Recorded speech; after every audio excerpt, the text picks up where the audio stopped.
Kansas Speedway is a relatively new track, just 3 Nextel Cup races here, but the place has already established its reputation for being tough, especially if you're trying to win the Cup. If guys are looking at Talladega in their rearview mirror, they could run headfirst into trouble today. Here's Wally.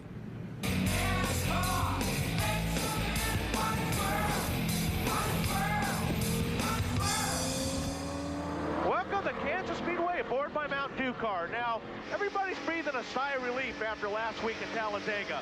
Everybody was worried about being caught in a big wreck, so they're pretty happy that that race is in their rearview mirrors. But after looking at a place like Kansas Speedway, from year one, this place has always seemed to bite the championship guys in the hunt, in the top 10. How about right here, turn 1, year 1. Bobby Labonte and Dale Jarrett get together. Dale Jarrett, hard in the wall.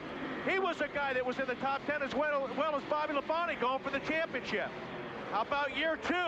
Sterling Marlin off of turn 2, gets squeezed hard into the wall, took him out of the car for the rest of the year.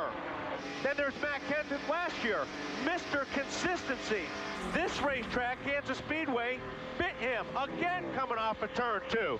Like we've seen in the past, all you got to do is have one guy around you make a mistake. And that mistake here in Kansas City could cost you a shot at the championship.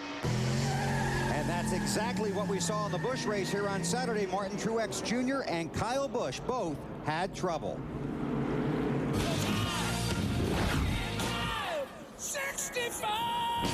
Budweiser, the official beer of NASCAR, is the proud sponsor of the Budweiser Pole Award, given to the fastest qualifier in each NASCAR Nextel Cup race. Budweiser congratulates Joe Nemechek for this weekend's race, and he is headed for the Budweiser Shootout in 2005. Here's our starting grid, 400 miles here at the Kansas Speedway today, with Joe Nemechek on the pole and the rookie Casey Kane looking for his first win outside of row 1. Jeremy Mayfield on the inside finished 3rd year last year, and Jimmy Johnson always a contender on this type of track. Bobby Labonte, who has struggled most of the season inside of row 3, next to Greg Biffle, who was 2nd by a nose on Saturday.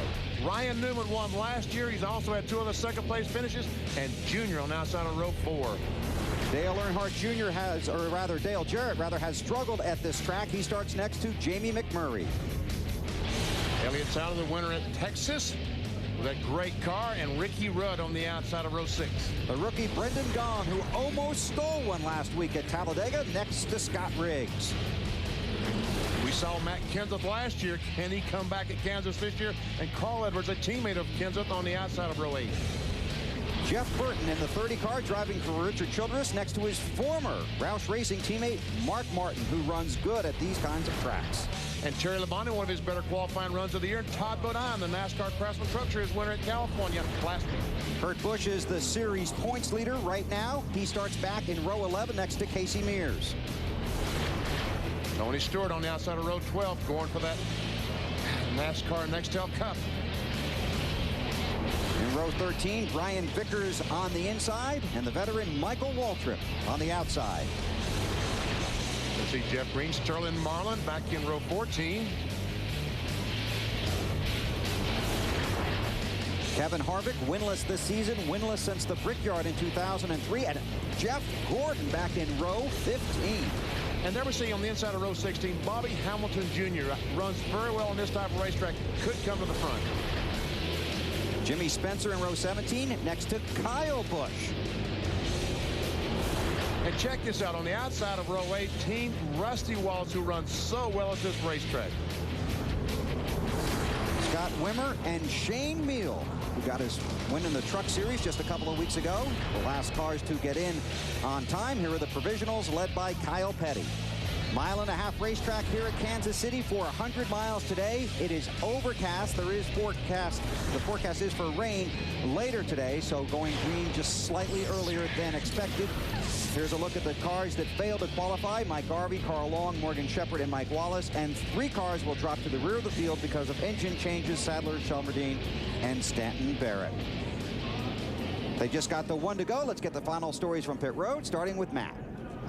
Bill, Jeremy Mayfield. He comes into Kansas 10th in the championship standings. Now, he's already had 2 finishes of 35th or worse. So now for Jeremy, the game plan is simple. He has to win the final 7 races. Really put that Dodge out front. A new paint scheme this week, the Hemi colors. Now, he has a track here at Kansas where he has some good success. He finished 3rd here last year. He's been top 5 all weekend during practice, and he finished 3rd here 1 year ago. To Marty.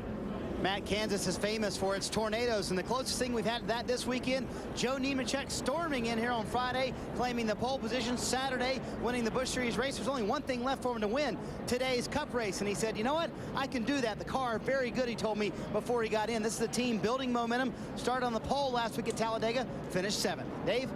Marty, a driver right next to Joe Nemechek. Casey Kane is one who did not make the chase for the Nextel Cup, but he's got something to look forward to this year. After finishing 2nd 5 times, people expect Casey Kane to be in victory lane before the season's out. This morning in the garage area, when you asked the crew chiefs and other crew members who they thought was strong in today's race, time and again it came up, the 9 car. Look for Casey Kane to be strong today. He qualified 2nd for both events he was in at the track this weekend. Bill? Thanks, guys. Have a great day down there. Beginning with this race, NBC Sports will institute a 5-second delay in our NASCAR coverage. The delay helps protect against anything inappropriate going out over the air. Pace car is off. 43 coming to get the green flag at the 4-year-old Kansas Speedway with 80,000 fans on their feet in the grandstands. Infield's been packed all weekend, and here we go. The chase is on.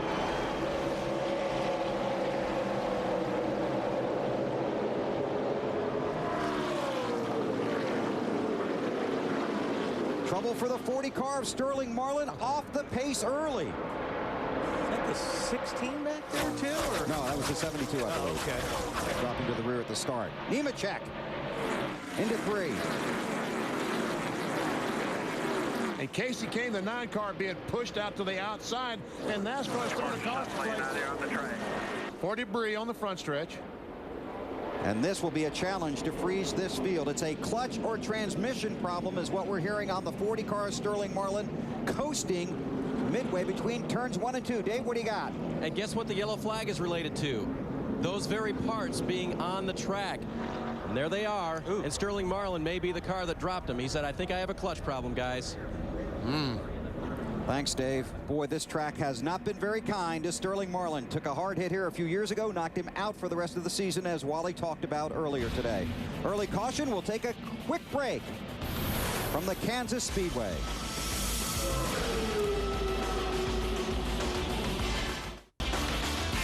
Working an early caution here at Kansas. Didn't even get 1 lap completed before the 40 of Sterling Marlin had trouble. Listen. I mean, this is folks, you got to hear this. That is what you call hand grenade. And you saw the hood pop up when whatever broke in the drivetrain threw the engine up against the hood. And that was metal parts flying around in there, so that was ugly. Sterling climbs out in the garage. Here's our Busch update. The unofficial results from yesterday's race here at the Kansas Speedway. Joe Nemechek beating Greg Biffle in that green-white checkered finish after the contact with Tony Stewart on the racetrack. And the current championship standings. Truex Jr. 149 ahead of Kyle Busch. And boy, did that number bounce around here yesterday. In the NASCAR Craftsman Truck Series, after 20 of the 25 races, here are the official standings. Bobby Hamilton Jr. with a 56-point lead over Dennis Setzer. Carl Edwards, 146 points out in 3rd. There's much more NASCAR at NBCSports.com. BP previews every Nextel Cup race and explains why NASCAR had to penalize Dale Earnhardt Jr. last week. It's all at NBCSports.com. You explained why, huh? Well, didn't have much choice. Here we go. Green flag. Looks like Jamie McMurray took advantage of all those cars going down on the inside on that restart and jumped up around Ryan Newman. You can pass on the outside on a restart, just not on the inside.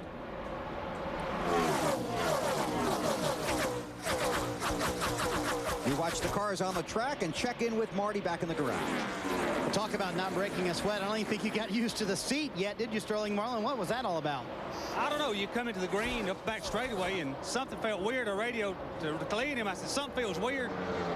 And then it got okay in 3 and 4, and come the green in second gear with the mash gas, and it just went boom. So look, it tore the whole yoke off the gear, and I've never seen nothing like it. Been racing a long time, never seen anything like that. So just hate it. Hate for everybody on the Coors Light team, and keep your chin up, work hard. All I can say. All right, I think that they'll be able to fix this and get him back out, but it's gonna be a few laps down when he starts the race finally. That's something you'd see at a drag race. Yeah, that's right. You know? He's talking about breaking the yoke off the rear gear in the back of the car. And we saw Jeremy Mayfield around Joe Nemechek for the lead. Dodges were awfully strong here in both practices. So if the 9 and the 19 don't get caught up in something, that could be a big 1-2 finish for Evernham Motorsports today. And another thing is, I found out yesterday when I was racing the Busch races, clean air means a lot. So I think if these Dodges get out front and they get that clean air, they're going to be gone. And here the 9 car, Jeremy Mayfield, goes to the high side. That's not a real shot because he loves that outside groove. Yes, he does. At most racetracks. Now, I talked to Ray Evernham this morning, the owner of the 9 and 19 cars, and he said, we've had fast race cars the last couple of months. We haven't done a good job as a team putting the finishing touch on winning the races. That's what we've got to do. They did a great job with Jeremy at Richmond, getting him to victory lane and getting him into the chase. Nemechek in second. Kane going high, you guys. Yeah, you see, like I said, that outside groove was really good. There's a lot of racing room up there. Looks like he's going to make it work this time. Car normally, you know, unless you're on the inside and you just breathe off it like Nemechek did and give the guy the spot. But normally the guy on the outside could run in a little bit deeper in turn 1. We saw Nemechek do that yesterday. Matt Yoakum. And Casey Kane telling crew chief Tommy Baldwin just how this race car is reacting early on. He says the car is a little tight on exit. The car was very loose during final practice, which Tommy said was great because this racetrack has a tendency, Bill, as you know, to tighten up as the laps continue on during the afternoon. And that's a concern for everybody in the garage and now on the track. You watch the ticker at the top of the screen. The names in black highlighted in yellow are the 10 drivers in the chase for the championship. That was close.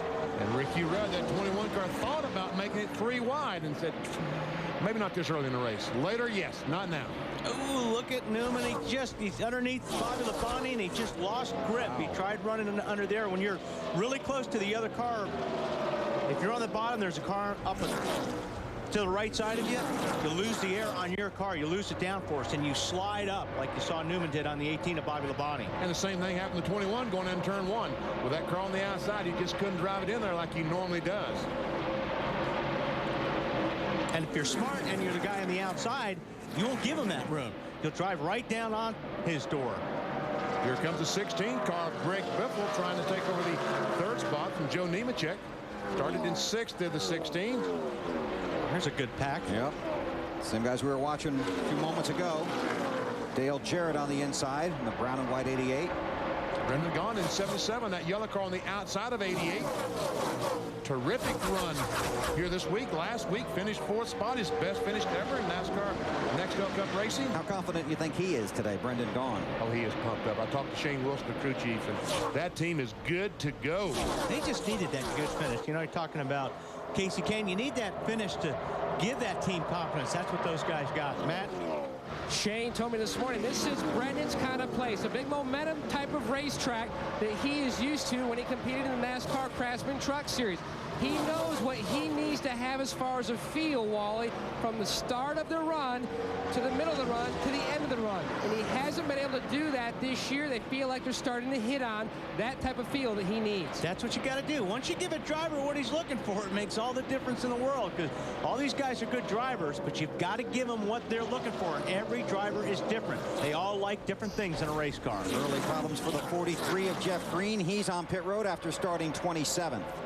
So Ricky Rudd could not make that pass. He was faster than Bobby Labonte, but Bobby, his season has gone so badly. He said, look, I need a good run. I ain't letting nobody pass me. And, you know, the thing is, we talk about the dirty air. You've got to be in clean air, and this is where the front of your cars really need to be working when in traffic. Jeremy Mayfield leads his teammate Casey Kane, runs second at Kansas in the Banquet 400.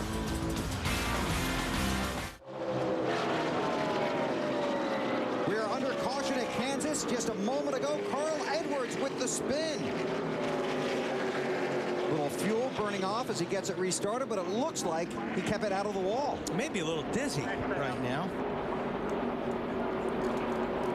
This is another, I don't know what happened, but this is another racetrack where you can get guys loose. You can get right up on their bumper, take the air off the spoiler, and get a car loose.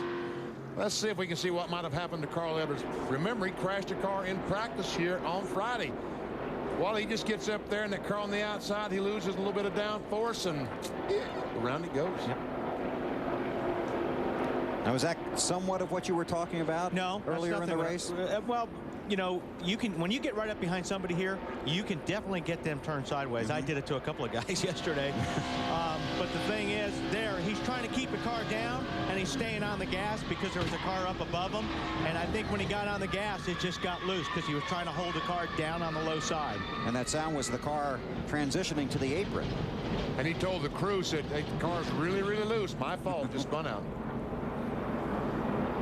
Dave, more on the 99. Yeah, they did test last week, but it's not this car. He wrecked his primary car Friday in practice, and they had to go with one that they weren't as familiar with. Crew Chief Bob Osborne told me this morning, I think Carl can handle it, but it's not going to be what we've practiced to get to this race. So Carl Edwards will rejoin the field under caution here at Kansas. Just 16 laps completed. We might see some pit stops. I think we will. If this thing goes green, 16 laps is a big deal. It gets a lot of cars in their pit window. Jeremy, is he coming? Yes. Yes, he is. He made the commitment line. And left Casey Kane on the racetrack all by himself. The only car on the racetrack. Marty. Good job, BP. That's exactly why the 19 pitted, and the only reason they pitted, fuel only. Very happy with the chassis. Just wanted to get in that fuel window to help them later in the race. Matt? And Joe Nemechek telling his crew chief, Ryan Pemberton, the car was a little snappy at the beginning of the run. He changed his line. They were talking about making a two-tire change and going with a track bar adjustment to try to fix that. They make the adjustment.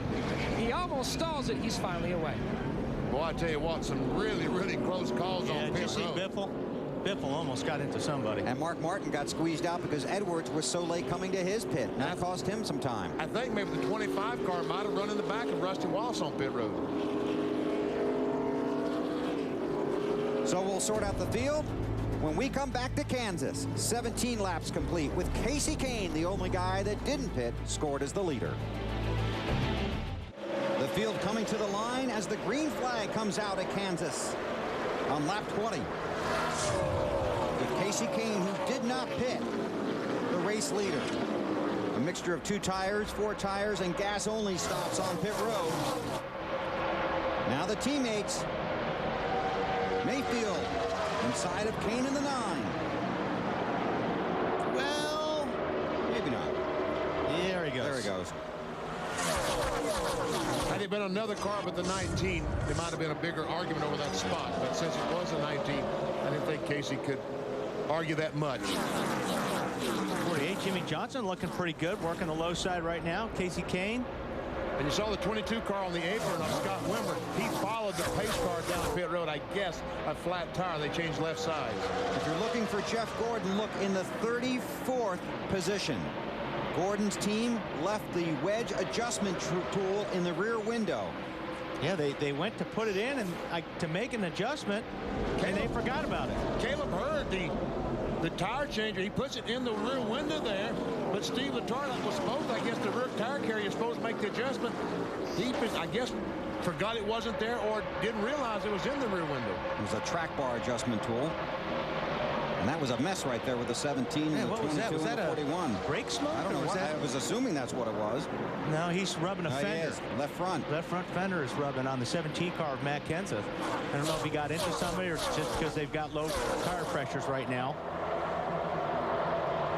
Martin, 6 car, another driver who had a very close call on pit road. Did not make contact, but very close call. Man, look at really smoking. And his tire pressure shouldn't be that low because he only took gas on that stop. See, I think that he's made contact with somebody, probably on pit road. Yeah. Everything is so close on these cars. It doesn't take a whole lot. All you got to do is barely touch a fender, and it's very close. Jimmy Johnson, second place around Casey Kane. So Johnson coming off the disappointment at Talladega to second. Let's watch 17 go into turn 1 here, see if he does it again. Yep, Marty, what are they saying about that? He made contact with Kevin Harvick as they were leaving pit road. They're pitted sort of near each other. The left front fender is the concern for the Kenseth bunch. They are watching it every lap, but a lot of times those bang-ups don't go away, do they, Wally? No, those left front fenders are pretty important in a place like this. That's close. That's the tight battle for racing second right there. Top of the screen. Yeah, the insert you're seeing was the 38 car. Elliott Sadler trying to take over the 3rd spot from the 9, and meanwhile Ryan Newman, the 12 car, trying to take over whatever spot that is. Not bad stuff. Sadler's in 4th, Newman in 5th. Nemechek, the pole sitter, has slipped to 6th. Rudd, Biffle, McMurray, and Brendan Gaughan in the top 10. For more on Ryan Newman, to Dave. A little conversation between spotter Aaron Oakley and Ryan Newman revealed that Oakley felt the car was very good in the middle of the racetrack.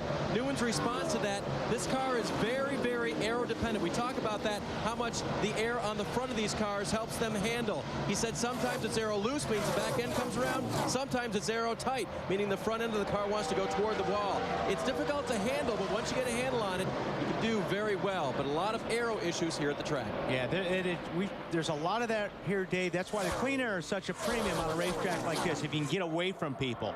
If a car is running in a good position, like say you got a car running really good low, you got to figure out different places of the racetrack to try to pass them to get that clean air. And it's tough. You got to search around a little bit. Try the high line, try the middle. The 48 of Johnson took fuel only, as did the 12 of Newman. Talk about that 48. Next week at Charlotte, his best racetrack. He really loves racing there, and that's where we go next week as you take a look at the Wendy's race menu. That's a Saturday night race. Then Sunday at Martinsville, the final short track race of the year. Then the Speedy Atlanta Motor Speedway, and then November 7th, we head out west to Phoenix. Your Wendy's race menu, all the Nextel Cup races on the road to Homestead, right here on NBC. You see the 48 car has moved up the racetrack, Jimmy Johnson, and it seems like Casey Kane is trying to work the bottom, but his car, I think, works better up high. So now Ryan Newman's going to search up there on the high side, see if he can find some grip. My guess is that Casey Kane, the 9 car, is now trying to run the bottom of the racetrack because his teammate, Jeremy Mayfield, is having so much success down there. Because Casey, we know, loves to run the outside, but Jeremy is making some really good time on the bottom.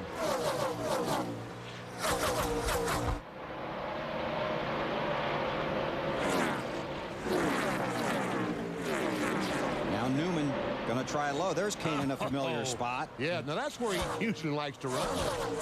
And he's right on the edge of where the grip stops and the marbles start. He doesn't have a whole lot of area to work with there. Greg Biffle goes by Elliott Sadler. Takes over the 5th spot. And there's the 17 of Matt Kenseth slowly working backwards in the field. He has slipped to 17th. Yeah, that fender, that's a big problem on a racetrack like this. Like I said, it's very, very important, that downforce. Casey Kane runs 3rd behind the 48 of Jimmy Johnson. More on the 9 from Matt. Just a little over a second behind his teammate who leads. Now, Casey Kane, I spoke with crew chief Tommy Baldwin. They said, you know, we watched Saturday's Busch Series race, and Tony Stewart ran what seemed like all day long on the same set of tires. So basically, that's our early strategy. And he said also, if you look at the other contenders, most took 2 or fuel only. So we are in good shape. The car just a tick on the tight side. He's searching around a little bit to see if he can find a better line. He starts to inch a little bit up high. Man, that is right on the edge. That never land. Now Kane ran the Busch race yesterday. Does he know where that line is? Yes, he does. I think he bounced off the wall. Yes, he did. Getting off of turn 2, so he pretty much knows where the grip ends. And we see he's not trying that. He's not venturing up on the outside of in turn 2. There are 2 points leader. The 97 of Kurt Busch, Dale Earnhardt Jr. in the 8. More on Kurt Busch from Dave. Yeah, Bill, he was running up in the front part of the pack, but they were one of the few cars that took on tires during that last pit stop. In fact, they took on 4, made a slight air pressure adjustment. Kurt was complaining that the car was a little bit loose off the corner. Marty? Dave, in the lap 17 stop for Dale Earnhardt Jr., he was a little bit tight. He said, don't adjust too much. They took a ½ pound out of both left side tires. Car especially tight in 1 and 2. A critical race for the 8 team. You see they're 15th right now in this race because they haven't run well at this type of racetrack. But they found something midway through the California race. They tested it here. It worked. Junior has really liked it. This has been their Achilles heel, if anything, and they are trying to get better at this type of racetrack so far. Car looks pretty good. The 94 of Stanton Barrett headed to the garage, while Jeremy Mayfield continues to set a very swift pace here at the Kansas Speedway. It's Dodge, Chevy, Dodge, and Ford up front at Kansas. You come to the Kansas Speedway, 2 things you're guaranteed of: great barbecue and a great crowd. And they are here today, filling the grandstands and the infield at the Kansas Speedway. The battle for third. Jimmy Johnson has it. Ryan Newman wants it. Newman seems like he is sliding around a lot around other cars. His car looks good when it's in clean air, but it looks like he has his hands full in dirty air when there's other cars around him. And there's going to be a lot of dirty air for a while. Yeah. I think the 12 car is just like the 9. I think he's faster than Jimmy Johnson. I think Greg Biffle is probably faster, but it's so difficult to get by these guys. 16 cars looking pretty good, Marty. Greg Biffle's having a great run, BP. They were just a little bit tight when they stopped at lap 17. They made a wedge adjustment. Car's been very good for Biffle. Yesterday in the first practice, though, they had a terrible vibration. They changed everything underneath the bottom side of that car except the engine. Greg said it went away, but he still has a little bit of one, and he'll have to live with it for most of the day. Only slightly concerned that it may be an issue later in the race. Yeah, Greg's car's working really good down on the bottom. And boy, if you can get a car to do that all day long, you're going to be at the front. Hey, Sterling Marlin coming around to complete a lap. He's 22 laps down. Boy, that stinks for a driver, doesn't it? But, you know, that's not bad, changing the gear. No, the drive shaft all that in 22 minutes or 22 laps. Did a great job, but when you're a driver, you're out there just driving by yourself. It's the most boring thing in the world. No fun. 400 miles with nothing to do except run 400 miles. Yep. Of course, Sterling had the troubles when the green flag came out and had to be pushed back on the opening lap. Right up to that safer barrier new here at Kansas this year. And you'll see the safer barrier in the turns and along the front stretch. Kurt Busch down low. Tell you what, he's driven away from the 8 car, Dale Earnhardt Jr. He's gone by Brendan Gaughan, the 41 of Casey Mears. That Brendan Gaughan he just passed? Yeah. The 77 car? He was 21st on the lap 20, and on lap 42, 12th. More on the 97 from Dave. Just a little. 4 tires, guys. 4 tires. Yeah, that helps, doesn't it? Absolutely.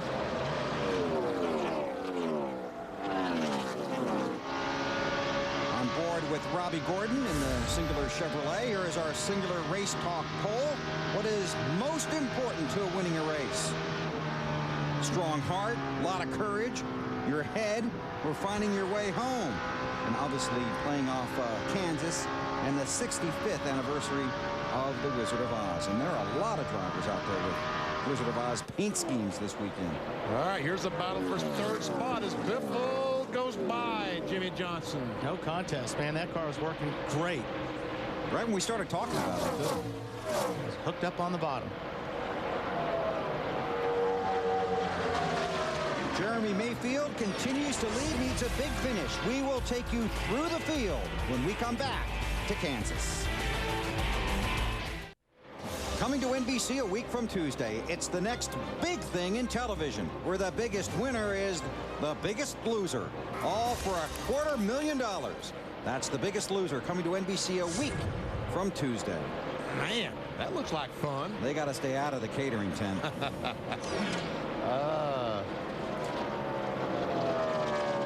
See the leader, Jeremy Mayfield. There's second place car. Biffle is in third. And here comes the battle still for fourth between Jimmy Johnson, 48, and 12 of Ryan Newman. Newman just has not been able to get by the 48. And you're probably right, Wally. It has to do with aerodynamics. Yeah, I think he's just not able to, although he's going to take a look here, maybe have enough. He pulls up a lot. Yeah. He doesn't seem to be able to get by like you were talking about. Just can't keep the nose planted. Although the 48 really drifted up the racetrack, so that actually helped, but there's that guy in in the way. Kyle Petty came off the corner. Kyle had been on pit road and obviously has some kind of problem. Well, look at that. It cost Ryan another spot. He had to get out of the throttle so much because of Kyle. Well, maybe it'll cost him a spot. Elliott Sadler on a 38 car. Boy, did he make up some ground on that. Just getting out of the throttle a little bit. That battle continues near the front of the field. There is Jeff Gordon, restarted 34th, now up to 24th.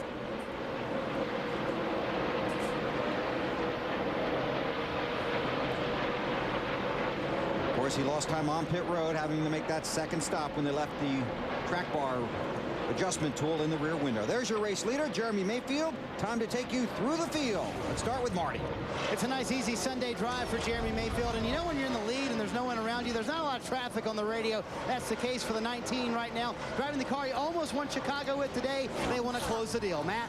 His teammate running the car that he could have won Chicago with, but he was crashed out running in the second position. He will pit between 6 and 7 laps, Marty.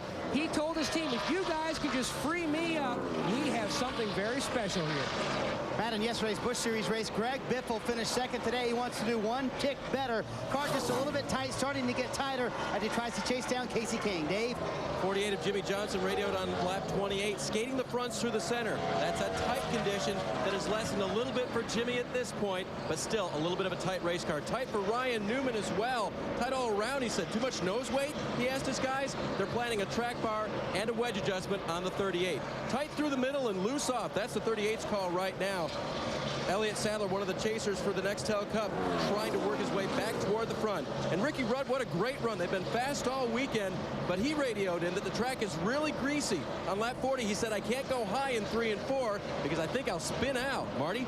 Dave, Jamie McMurray started 10th today. Currently, he is in the 8th position. Cars loose in, tight in the middle, and loose off. He said, fix that, guys. 11th place man in the championship, trying to hold on to that for the $1 million bonus. Dave? 97 of Kurt Busch making up time. He restarted 18th. He's made up half that ground. He's all the way up to 9th on those 4 fresh tires. Marty? Mark Martin moving smartly through the field. Started 18th. Currently, he's in the 10th position, making steady progress. Just a little bit loose in is Mark's only complaint. Thanks, guys. Jeremy Mayfield, still the race leader, has led 49 of the 56 laps. Let's continue going through the field. Matt? Running in the 11th position is pole sitter Joe Nemechek, been on a roll, back-to-back poles, 2 top 10s in the last 3 races. The issue now, he is just searching, just changing his line, trying to find some much-needed grip. They made a track bar adjustment to try to free up their race car on the first stop, Marty. Matt, check out the progress for the pink car. Casey Mears started 21st. Currently, he's in the 12th position. Car just a little bit loose earlier, trying different lanes on the racetrack. See if he can help that out. Matt? One advantage of running a wide-open racetrack like Kansas. You can search around into exactly what Brendan Gaughan's doing. He moved to the top grooves, but he said it caused him to be too tight. He went back down to the bottom, Marty. Happy birthday to Dale Earnhardt Jr., who turns 30 today. They have a sign behind his pit stall that all the fans sign.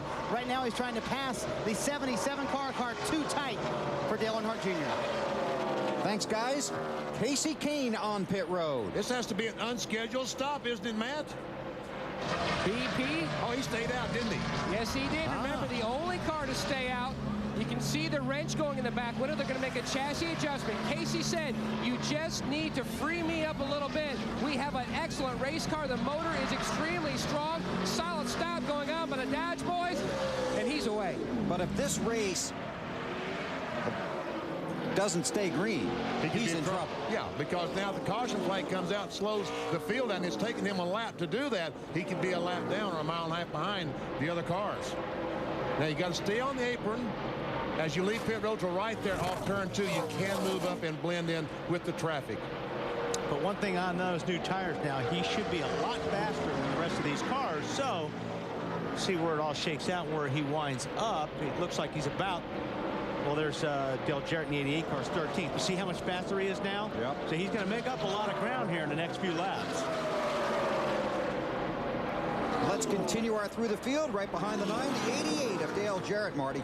Yeah, speaking of Dale Jarrett, there he is making some progress now. The car is neutral in 1 and 2, which means it's pretty good. Tight off of turn 4. The problem for DJ today, he doesn't feel so hot. A little bit of a flu bug he came up with this morning.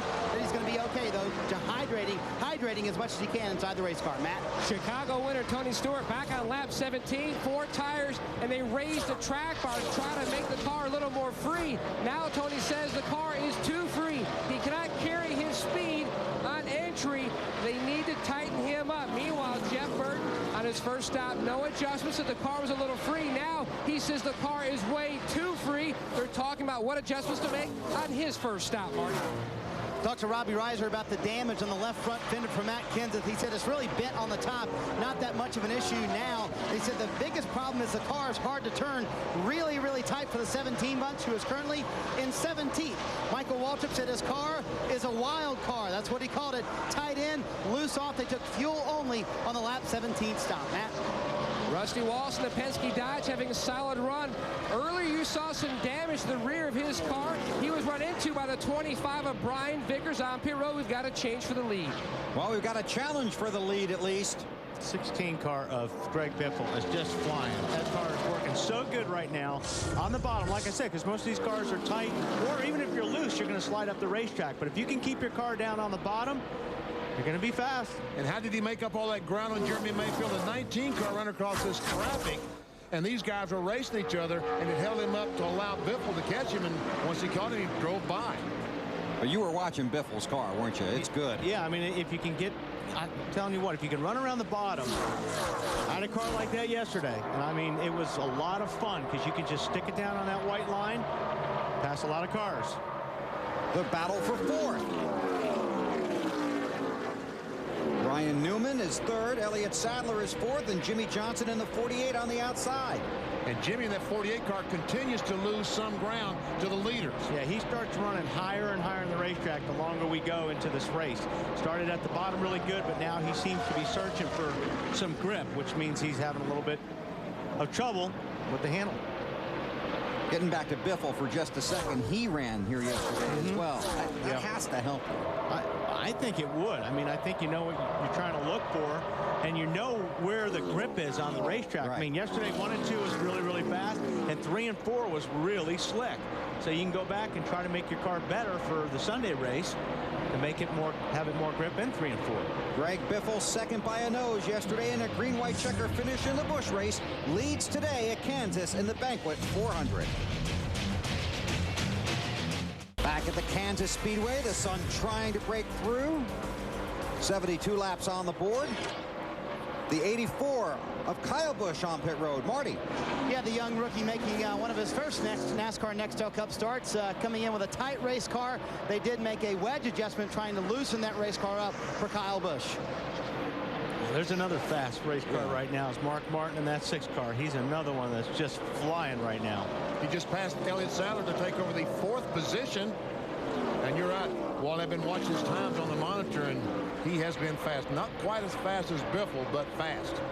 Had the chance to spend some time with Mark in Batesville, Arkansas this week. And I'm telling you, he is so pumped up about being in the chase. He's actually talking about the chance that he might have a shot at the championship in the final 7 races. Just extremely excited about his chances and confident in his crew. The 84 coming back to pit road for a speeding penalty, and right behind him the 48 of Jimmy Johnson. And I tell you, Jimmy, there's not been, I don't think anyone's ever made a pit stop any more relieved than Jimmy Johnson is right now. Please fix this car. Think it'll be 4 tires? I think so, Dave. Chad Knaus, the crew chief, asked him, can you go 5 more laps? And he said, no, it's getting ugly. He's referring, I believe, to the right front tire. Jimmy said it started feeling funny about 10 laps ago, and he did not want to be out there very much longer. Chad said, bring it in. They'll make a 4-tire change, air pressure adjustments for Jimmy. He'd been complaining that also that the car had been a little bit tight. Marty? A little tight for leader Greg Biffle, but very happy with the chassis. Obviously fast at the end of that run. Great stop going so far. Half a pound out of both front tires, trying to loosen the car up for the 16 bunch. Same car you won Michigan with, Matt. Rusty Wallace thought he felt something funny in one of the front tires. Pitted. 4-tire change for Wallace. Jeremy Mayfield in the 19 now comes to pit road. Marty. Car getting tight for Jeremy Mayfield, tighter the longer he ran. They make an air pressure adjustment. Kenny Francis also told me Jeremy was taking it easy at the end of that run, trying to take care of the car, saving it for later in the race. We talked about how these Evernham cars want to close the deal today. The 19 car winning in Richmond a few weeks ago with a decent stop here.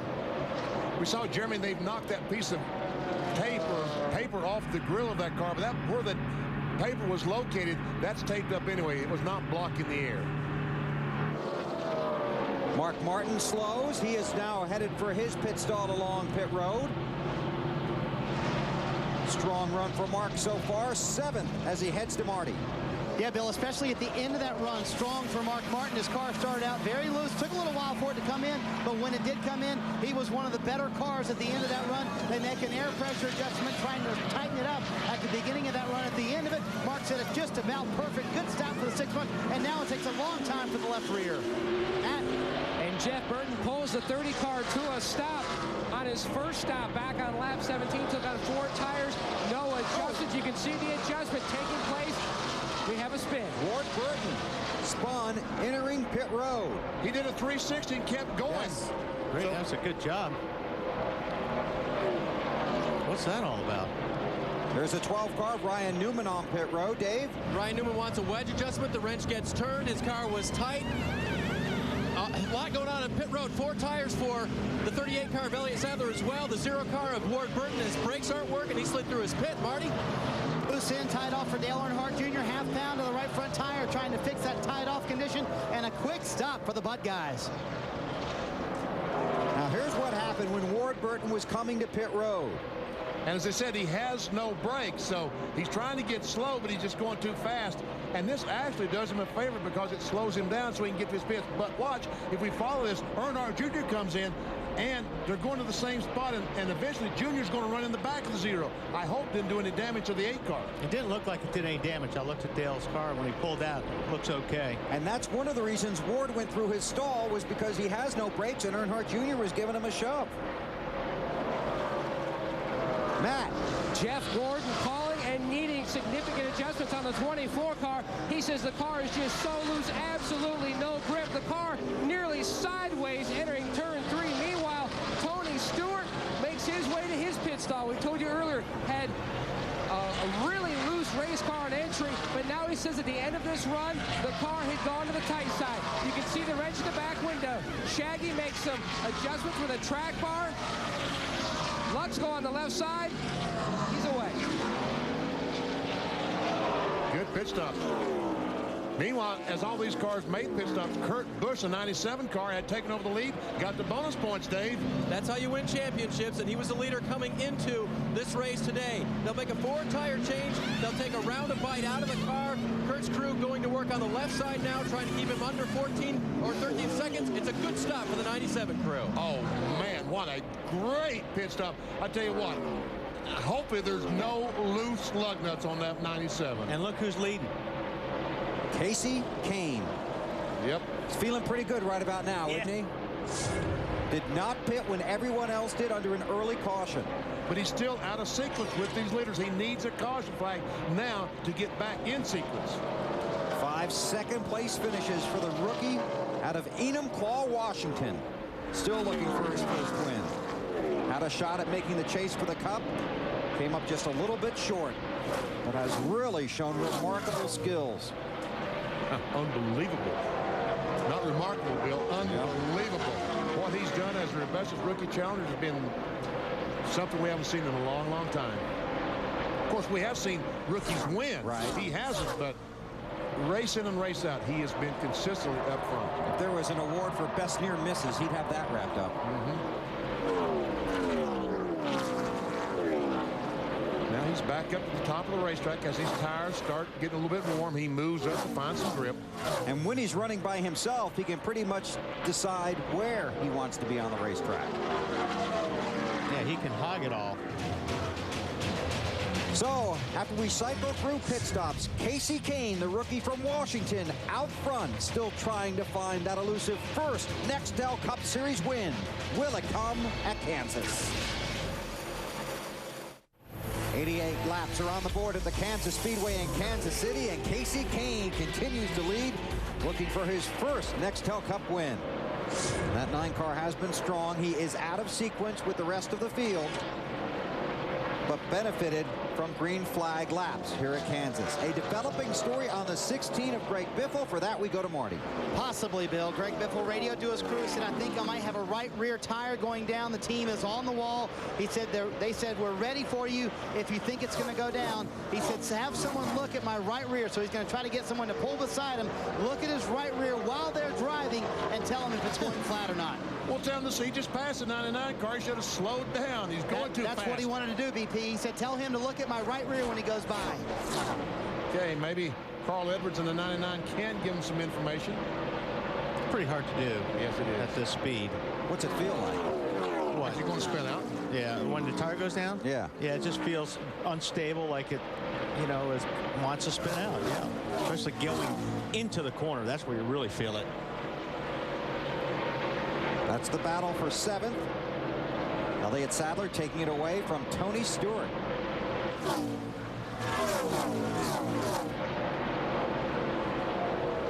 Elliott Sadler off the dramatic finish at Talladega 1 week ago. Here is our Miller Lite race fact. Jeff Gordon came to the first Kansas race in 2001 with a championship lead. He left with his 6th and final win of the 2001 season, on the way to his 4th championship. But Wally, as you talked about earlier, this is a track that has been tough on guys contending for the Cup. Yeah, this place has been a lot of guys running for that championship. And Dave, this 48 car doesn't appear to be much better. Now, they don't know what's wrong right now, but we did check that right front tire when it came off of Jimmy Johnson's car, and it was okay. They feel good about the way the tires look, so there was not that problem. But again, Jimmy thinking something was funny in the front end of that car. They're keeping an eye on it. You know what, Dave? Just looking at that car going through the corner, especially 1 and 2, it looks like it's bouncing. Like it's almost a shock problem, or maybe the front tires are chattering. But you could see the hood on that car. It was really, really bouncing. Jimmy Johnson currently 11th on the racetrack. One of the drivers eligible for the Nextel Cup. But he has had a difficult time of it lately in some of these races, trying to make up ground and recover from some of their losses today. If it's, you know, our own fault, if it's been racing luck, whatever it's been, we just haven't had it. And if we can get that back, we'll be fine. We'll be in good shape. But you know, we can't lose any sleep over it. We've tried so hard. We've put everything that we possibly could put into this championship. We've done it, and we're just going to keep doing that, give 100%, and sleep well at the end of the year, regardless of how this plays out, because we're doing all that we can, and we have been, and we get some lady luck on our side. We'll be back in good shape. You might sleep well at the end of the season, but I don't think they're sleeping too well now. No. He was up in the booth with us yesterday doing the NASCAR Busch Series race. Get an overview of this whole speedway while the race goes on. He and Chad Canals also came up as crew chief and said he had never seen this side of the racetrack from up here. He said, racetrack, this mile-and-a-half track looks awfully small. Dave, what do you got? I was talking to Chad in the garage this morning, and car owner Rick Hendrick walked up, and I asked him, did you see your boy yesterday on TV? And he said, yeah. Has he got a future in it? And I said, nah, not yet. And Rick said, good, because I need him for a few more years. Chad and Jimmy teaming up to run in the Busch Series next Friday night at Charlotte. And there's our Nextel Cup leader, Kurt Busch. He's currently running in back 12 position. I mentioned he was running 9th, but he used the fuel mileage to stay out. All the other leaders pitted. He got 5 bonus points for leading a lap. And the way this thing is going, that fuel mileage could turn out to be big. Oh, it did last year, didn't it? Yep. It has at this track. It has a history of that. Dave. 97 team coming off a very busy 2 weeks here. They tested here at Kansas. They tested at Charlotte and Martinsville. Jimmy Fennig, the crew chief, had told me, you know, this chase for the championship feels like kind of a break, kind of a relief, but I know these testing weeks coming up are going to drain us. I spoke with him this morning, and he said, we're not drained, but we're very satisfied with the testing we've done, and we're happy to go to Kansas, and next week to Charlotte, and then Martinsville. They are ready. It has been a good day for Kasey Kahne in Kansas. He continues to lead in the Banquet 400. You're watching NASCAR on NBC. NBC Sports is at the Kansas Speedway in Kansas City for the 30th race of the Nextel Cup season. With the number 9 car, Casey Kane continues to lead. He has led 26 laps. Hey, you know what? Trust me, folks, you couldn't hurt that hair with a hammer and a chisel. Alan, hope you get a chuckle out of that. Talked with him on the phone this morning. We got a big plan. We're busting him out. He will be in Charlotte with us next week. Take care, buddy.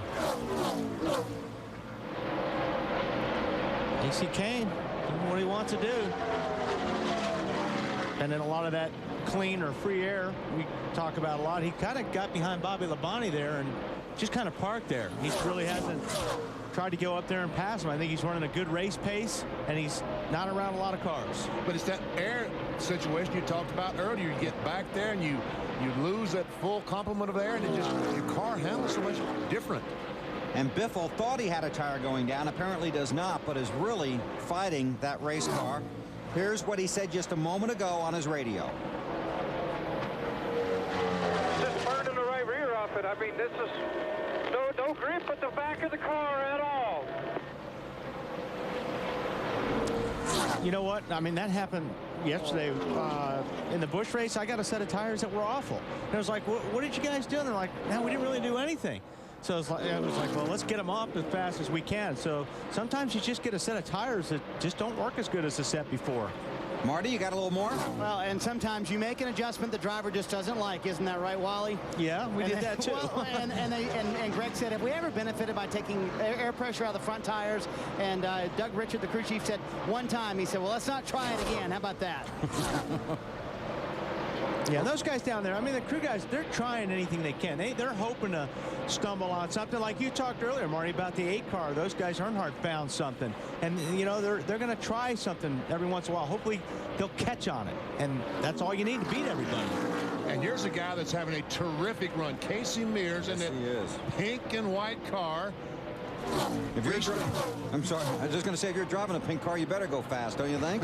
He started 21st, and he's run very good. Up to 4th spot. Marty, what about this 41 car? I agree with Bill. If you drive a pink car, you better go fast because, you know, the guys are having fun with Casey, and that's a great cause that they're doing on the target car. A little bit tight earlier. He came on the radio and said, you guys freed it up just right. It feels really good. Now he says, I need a little more front-end grip. And BP, you talked about momentum earlier with Brendan gone. These guys finished 8th last week at Talladega. It was their first top 10 in the last 7 races. Casey told me this morning, momentum means everything. Here these guys are finally Ward cuts him a little slack. All right, the 21 car Rudd about to lose a spot. Oh, hang on there, Elliott. Might lose more than a spot. That was a moment. Yeah, he was. Exactly. I think Rudd gave him a little bit there, and here comes Mark Martin. Dave, you got something on the 21? Well, he's up there running right now where he doesn't like to run on this track in 3 and 4. Talked about earlier how he was running high and didn't like that. Checked in with the crew this morning. Lynn Wood from the Wood Brothers, part of their team, said to me that, you know, this is the best we've run in a long time. We came off the truck good on Friday. They were fastest in first practice. They're making small steps toward progress here with new crew chief Fatback McSwain. And after Dover, last week was kind of an anomaly, but this week in Dover, really showing what they're capable of. And Mark Martin, we watched him be passed by these cars, what, 10, 15 laps ago? We said his car was loose, but it would get better. He's going back by these cars now. Yeah, you'll have some cars that are good on what you'll hear the guys talk about the short run. When they put good, fresh tires on it, their cars are really fast for the first 25 or 30 laps, and they lose the handle. Then you have guys like Mark Martin, who they're set up for the long run. They're set up for their tires to work better and their car to be better at the end of the last 30 laps of a run. Mark Martin to 6th. All right, here we are. Battle for the lead. Biffle, the 16 car. He may be loose, but he is fast. He's caught the 9 car, and looks like to me he's going to take the lead down the back stretch. And the fastest lap last time. No, the 9 car's not giving in. Yeah, I guess he gave it to him there, but boy, if you get a car that's just like Biffle has, if the car stayed on the outside of you, it could make it real tough for you to make that pass. And Biffle has tires that are about 10 laps newer than the 9 car, and that does make a difference. Matt, what do you got on the 9? He is starting to lose the grip on the front. He already has Tommy Baldwin. Let's look at making a track bar adjustment. Let's go up, try to make me a little more free at the beginning of the run, so that way the car won't be as tight as it is at the end. They should pit somewhere around lap 119 to 120. You know, sometimes, I mean, that's your theory, but sometimes that doesn't work. I've heard a lot of that happen. You try to start out loose, hoping your car is going to go to the tight side, but sometimes you start out loose, and it gets even more loose at the end of the run. On board with Robbie Gordon for the... Whoa, Robbie's up there in the marbles. What is the most important element in winning a race? Folks, you're a very intelligent group. I agree with you wholeheartedly. You being a driver would. You have to use your head to get ahead in the Nextel Cup Series. And that's exactly what Greg Biffle has done, taking his car right to the front at Kansas.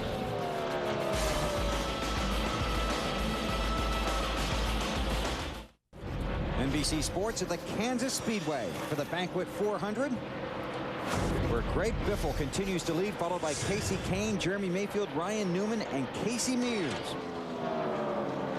And Biffle's car is good, and he seems to believe he could make it even better.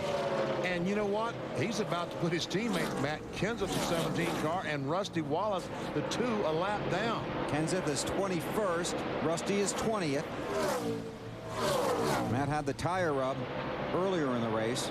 Look, it's still rubbing a little bit. Looking for Casey Kane to be hitting pit lane here pretty quick. Marty. Just not a good go of it for the 17 bunch so far today, Bill. The loose in, loose tight, or loose off, tight in the middle. Won't turn for Matt. Very unhappy right now. It's actually one of his favorite race cars, same one that won at Las Vegas, and he picked this over a brand new car when they tested here 2 weeks ago, but handling just not what it needs to be right now.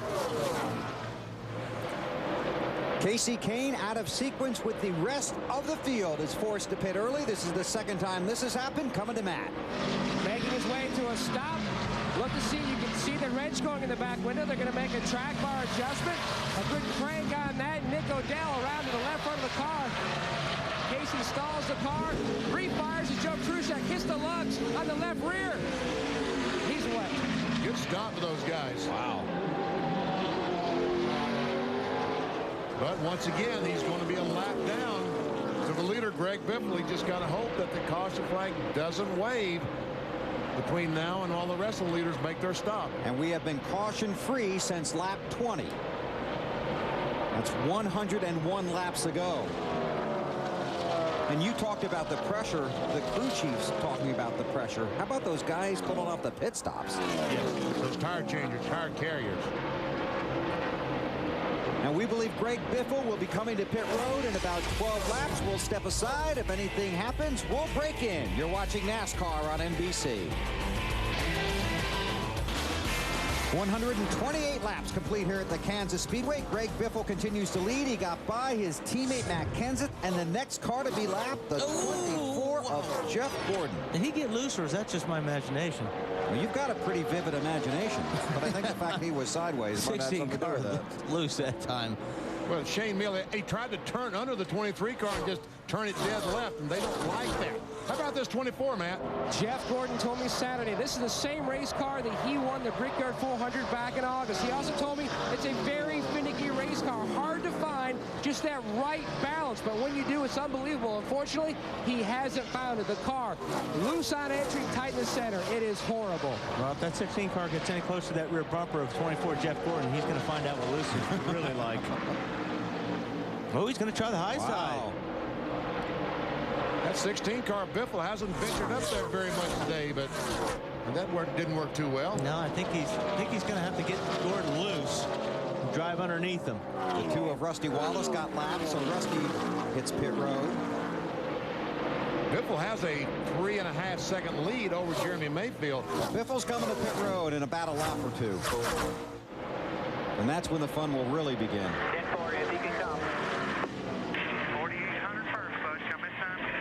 Sound like he's going to make a pit stop this lap. Yep. Matt, about the 2. Rusty Wallace is expected to be making another visit to pit road, Bill. As he pulled out of his box to leave, he left something very important. The right side window. Right. Oh, man. Marty. Well, of course, we've chronicled the travails of Greg Biffle here. Put the air pressure back where it was. They're going to do a wedge adjustment here.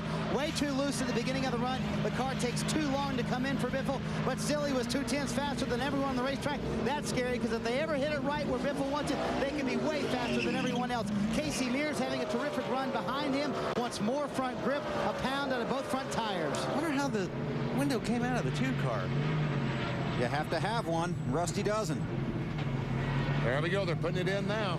Marty, 19's on pit road. Yeah, Jeremy Mayfield finished 3rd in this race last year, Bill, running in the top 5 right now. So the car starts out real loose, then it gets too tight. It'll be another air pressure adjustment for the 19 bunch, trying to get the car to come in quicker for Jeremy if he can get that to happen. Good pit stop. Both those Evernham cars have had good stops today. Doing well. Boy, you know your luck's bad when the right side window falls out. Yeah, how does that happen?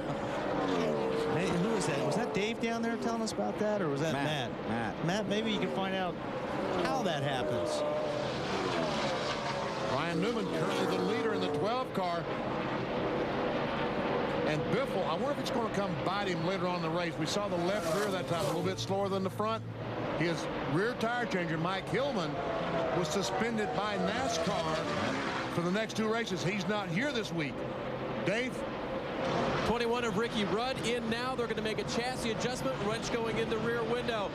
Wood Brothers working around the car. 4 tires on for Ricky Rudd this time. Send it back off pit road. Marty, here comes Mark Martin.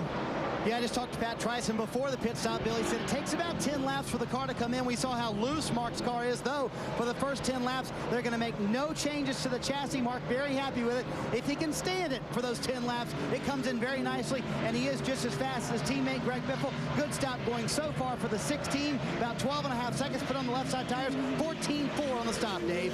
48 car of Jimmy Johnson not running. He was out of fuel when he came to pit road. They had the car refired. Now it dies the second time. 4 tire change for Jimmy as well, but the biggest problem is getting it refired. Spraying into the carburetor, trying to get it refired at this point. The guys will push as well.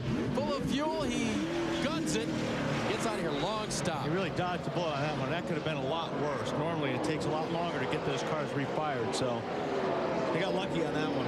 They were able to squirt some starting fluid down in the carburetor, and it caught. Dave? 97 car of Kurt Busch, the current points leader on pit road. Kurt had been complaining about his car. They will go to the work now on that car, try to make it better for Kurt. Marty? The second place man in the championship pits with the championship leader, Dale Earnhardt Jr., and a quick stop for the 8 bunch. Car great in, little great off, just a little bit tight in the center. He said we have to get back to basics and air pressure adjustment, trying to loosen that car up just a little bit in the middle of the corner. Working our way through the second round of green flag pit We got another stops. guy spinning on pit entrance. Shane? Yes, it is. Shane Meal. And no caution flag because he's able to get the car righted and pull into his pit. And he will be held 1 lap for that. The spin on pit road will result in a 1-lap penalty from NASCAR, and he will be held there. So that's one of the things you learn when you're a rookie, how to get on and off of pit road. Yeah, 2 rookies do that. No. Ward was the other one. Ward was the other one. But we have seen a lot of guys have trouble over the last few weeks getting onto pit road. Here comes Ryan Newman, was scored as the race leader, 137 laps down. And he heads for his pit. Winner at Dover 2 weeks ago. And a contender in the chase for the championship. Dave? Ryan Newman said the biggest balance issue I have is in turns 3 and 4 on lap 119. Your radio is definitely tight right now. They're going to take a half a round out of the left, going to take a half a pound out of the left rear tire and make a wedge adjustment as well for Ryan. Over 10 now, 11 seconds on the stop. Matt? Jeff Gooch Patterson making a wedge adjustment for Tony Stewart. The team is making headway, but the car is still too free at the beginning of the run, losing too much time. He says the car is a lot faster when it's tighter. Meanwhile, pole sitter Joe Nemechek, and they've already made a chassis adjustment on Nemechek. He's still trying to find that right balance. The car still on the tight side. His tires are on, Dave. Dorothy and Toto and Elliott Sadler making a stop on pit road right now. He said, I'm sliding the nose in the middle of the corner. That's my biggest issue. They will make a wedge and air pressure adjustment for Elliott. A 4-tire stop as well. Finishing up. Oh, he stalls it. He stalls it. Trying to refire now. He's gone. That's the 84 of Kyle Busch, slow on the racetrack. Dale Jarrett on pit road, Marty. And Bill, don't forget about the 88 bunch. Very fast times at the end of that run for Dale Jarrett. A little too loose to start the run. A quarter round of wedge in the left rear, trying to tighten up the beginning of the run. DJ in one of his favorite cars. Right front flat. Mark Martin looks like he's got a right front flat, perhaps. Sure does. Caution is out. Caution on the speedway. Oh, man, what a tough break for Mark Martin. Tire is flat. He had no choice. Wow, the field frozen on lap 140. That's a brake rotor, Brake looks rotor, like. yeah, or brake pad. And you wonder if Mark hit that. And cut the right front. Yep. Hopefully it didn't come out of Mark's car. That's a good point, too. That's a heartbreaking development for Mark. And running in the top 10 most of the day. And we're hearing that might have come off the 84 when he brushed the wall, and he's gone back to the garage. See, the right side is flat. Anytime these cars hit the wall anymore, they break that brake rotor on the right front, and it scatters every place. We saw that at Bristol just a couple of Dover, I guess it was. Yeah, Dover. Every place that brake rotor scattered. So Kyle Busch trying to gain some Nextel Cup experience. Back in the garage, finished for the day. And the pace car goes out to capture the field. Let's check in with Marty. Just the obliterated tires from Mark Martin's car, and he did hit the brake rotor from Kyle Busch's car with the right front and the right rear tire. That's where it brought him to pit road. Tough break for these guys. They clearly had one of the best cars on the racetrack. But he had no choice. You can't drive around the racetrack on that. Don't count him out yet. The lucky dog will be Dale Earnhardt Jr.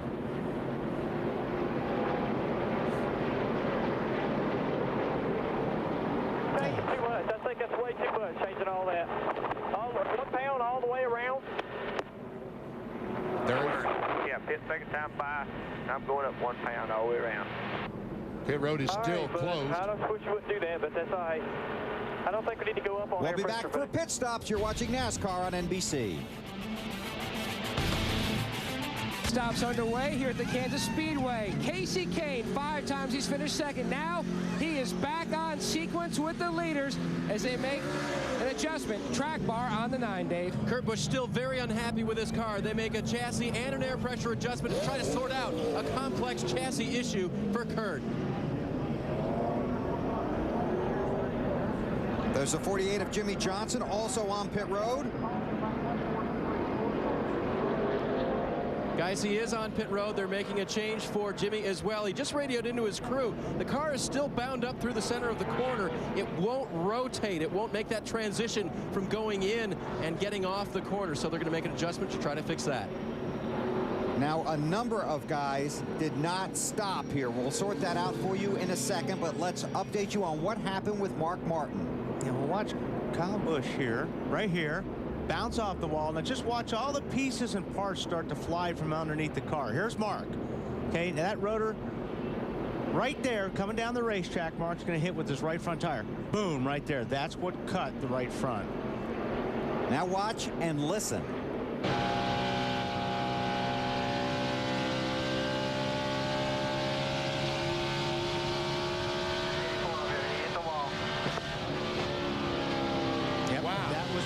Right there. It also got the right rear of Mark Martin's car. Jeremy Mayfield scored as the race leader, followed by Greg Biffle, Mears, Jarrett, and Newman. Still under caution here at the Banquet 400 at the Kansas Speedway, the 3rd caution flag of the day. This brought out after Kyle Busch hit the wall and Mark Martin flat basically punctured both of his right side tires. So working caution here. We get down to Marty. Talladega was a racetrack to forget for Elliott Sadler, at least where the fall is concerned, and that is the subject of our Built Ford Tough moment today. This was last year, the 2003 wreck with Elliott Sadler flipping upside down the backstretch. NASCAR took that car back to their Research and Development Center, learned from that, and then this year, last lap of the race, Elliott Sadler flips again. This time with much less spectacularity, and much less spectacular, I should say. Elliott, they measured that car, NASCAR did, and Elliott popped out of the roof hatch. I asked him about it this morning. He said, you know, last year's or this year's was much better than last year's, but I think I've done enough flipping in my lifetime. BP, did you ever flip over in a race car? No. That's good, because Elliott said it's not a fun thing to do. Imagine not. Working caution on lap 148. And here's what we've seen so far. Listen to Sterling Marlin's start. The yoke broke on the rear gear. That is an ugly sound. He's going to need some new parts. Sterling spent a long time behind the wall. Lap 15, Carl Edwards. Dictionary definition of loose. Perfect, though. Didn't hit anything. That brought out the caution. Jeff Gordon's team. Leaves an adjustment wrench in the rear. He will have to come back in, start at the rear of the field. Very crowded pit road. Lap 78. Ward Burton, no brakes. This will help. That'll help slow you down going around and around. But Dale Earnhardt Jr. was right behind him and was in a big hurry to get to his pit stall. And just a few laps ago, Kyle Busch hits the wall. All kinds of parts and pieces fall out. And Mark Martin hits him and punctures both his right side tires. And that's what brought out the third caution of the day. Here is our Napa Field summary for the Banquet 400. 8 different leaders, 15 lead changes, just 3 caution periods. We win about 121 laps of green flag racing between cautions number 2 and 3. 7 cars out of the race. Dave Burns, an update on Jimmy Johnson. Yeah, Bill, Jimmy's been on pit road 3 times during this caution period. I checked with crew chief Chad Knaus to see what was going on. First one was routine. They're trying to make adjustments on this car, which is very, very tight. But he did sort of, in a disgusted sort of tone, say, we're just not good right now. I think there's something going on with the front end that they're not sure about. And Chad says we're just going to top off with fuel until we go back to green and see if maybe we can catch a break that way and pick up some track position by being able to stay out longer than anybody else. Getting ready for the restart on lap 143, Casey Kane, Terry Labonte, Ricky Rudd, Kurt Busch, Jamie McMurray, Jimmy Johnson, Joe Nemechek, and Earnhardt Jr., the lucky dog, all pitted. Everybody else basically on the lead lap stayed out. Jeremy Mayfield inherits the lead. Craig Biffle second, Mears third, the green's out.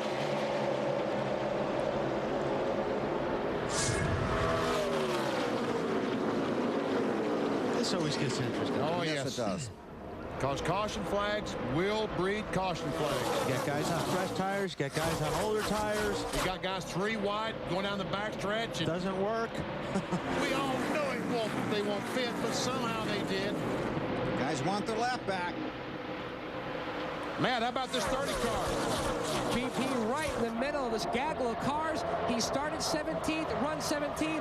The concern is not about the chassis, it's about the weather. Richard Childress, the owner, came on the radio under the caution, told Burton, looking at the radar, he thinks the rain is between 35 and 45 minutes away. Wow. Uh-oh, we got trouble. Kurt Busch is around. Jimmy Johnson is in it. Around. But so far, I don't think Kurt has hit anything, nor Jimmy. Wow. Man, now that's how you win championships. Spin around in amongst 15 cars and not get hit. When we talk about turn 2, biting championship guys, almost got 2 of them right Somebody there. did that on the before the race. Oh, that was you, wasn't That it? was something. Yeah, how about that? I looked it up so you didn't have Well, to. I appreciate you doing that. I hope to get back to doing that next week. Now, does Kurt have some flat tires? Yes, he's coming straight to pit road. Right front tire is flat. And Mark Martin will be the lucky dog, so he will get back on the lead lap.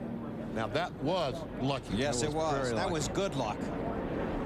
It's about time, don't you think? For that 6 bunch, yeah. Whenever you get cars like that on a restart, it's always trouble. See what happened? Hey, he just Wow. lost Yeah, it. he sure Busch did. just got loose and basically lost it in front of the rest of the field. Now look at all these cars, and someone, I guess, runs in the back of the 48 and sends Jimmy Johnson around. And I'm telling you, you just can't do this. You couldn't do that one time in 100 and not be hit. And this is a huge break for the cars that restarted on the tail end of the lead lap. He did the same thing in California. Remember that? The 97 car? Ricky Rudd did a good job there. Watch the 8 of Earnhardt Jr.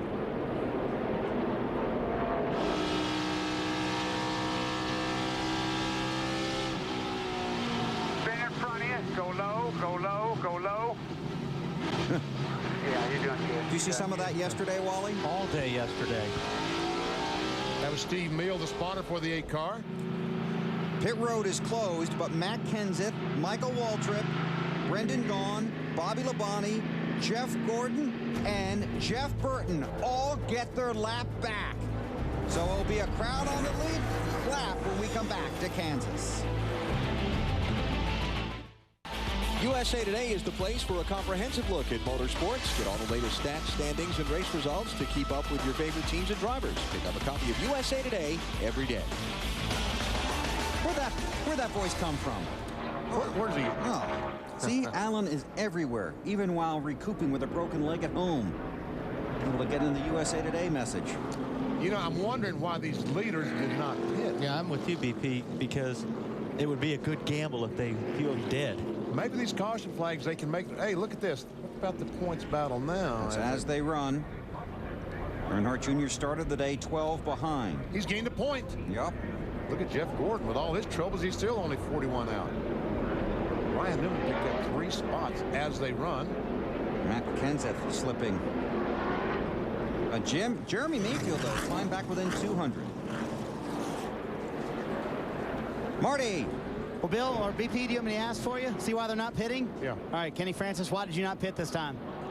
Well, we had about 10 laps on our tires there, and just all these cautions. You know, if we were to pit there, a bunch of cars were going to stay out. We'd have been way in the back, lost our track position, and you can't really run very good back there. So we just needed to stay out and do what we can do. Hey, Marty, ask him if he can make it on one more stop. Could you have made it on one more stop from here? BP wants to know.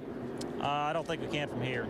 Would have been too tight, BP, and the track position just too important these days. That's what I'm concerned about. I mean, I think they can make it from here, not from where they were before. Yeah. If they stopped here. If they stop now, they could make. Well, we'll see how it plays out. Well, guess what? They ain't gonna stop They now. didn't know because the green flag's about to come out, and Mayfield will take them to the start-finish line. Lap 156. We begin working lap 157. Oh, Harvick wants that lap back. There he's got it at the moment.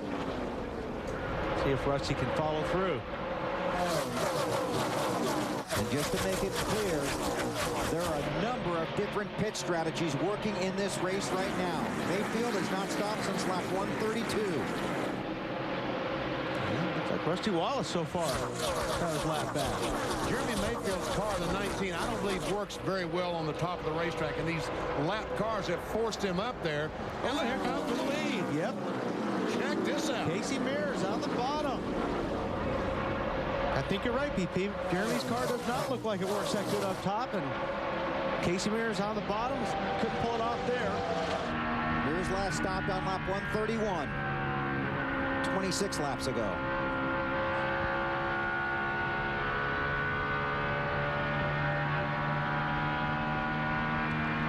Wow, look at that. That's some horsepower right there in the 41 car. All right, he has the lead. Now, Jeremy will probably go down the bottom of the racetrack and try to get his car handling again. On the groove that he's been running most of the day. Marty. An impressive run for Casey Mears. We've talked about it a few times. Started 21st. Now he's up in the lead. I talked to Jimmy Elledge. He said we've progressively gotten the car better throughout the day. He said it was just about as good as it could be on that last run. He is, though, better at the beginning of the run than most of the other cars. You'll see cars like Jeremy Mayfield, Dale Jarrett, they'll get better at the end of the run than Casey is. There is a tremendous amount of traffic all over this racetrack right now. Mayfield thinking about coming back. You know, this is his line. Casey Mears will probably run better on top than Jeremy Mayfield does.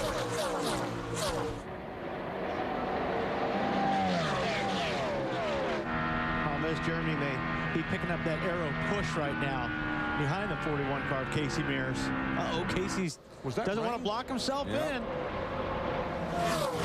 Got trapped in traffic, but worked around the 29. Something wrong with the 29. I saw some fluid up on one of the cameras. He's got definitely problems. off the pace. There is water coming out of the back of that car. Thought I saw some water hit one of those in-car cameras. So, 29 cars in trouble. Marty, what do you got? Harvick has not said a word on the radio. The team, he just now comes on the radio. They're asking him what his temps are right now. They do know a water is coming out. And 2 250 and going up on the water is what he said. 250 and going up. 250 and going out. Yeah. And leaving the car. Yeah, so he gets out of the groove, and he will head for pit road. And then probably to the garage in the truck. Yeah, we know why. Back to the front, Casey Mears. Had that good run at Watkins Glen where he finished 4th. Then 8th last week at Talladega. So now that 19 car is down there where we have been accustomed to seeing him all day long. Well, that 41 team really has turned it around, haven't they? These guys are doing a great job. Jimmy Elliott and the crew chief on the 41, the entire crew.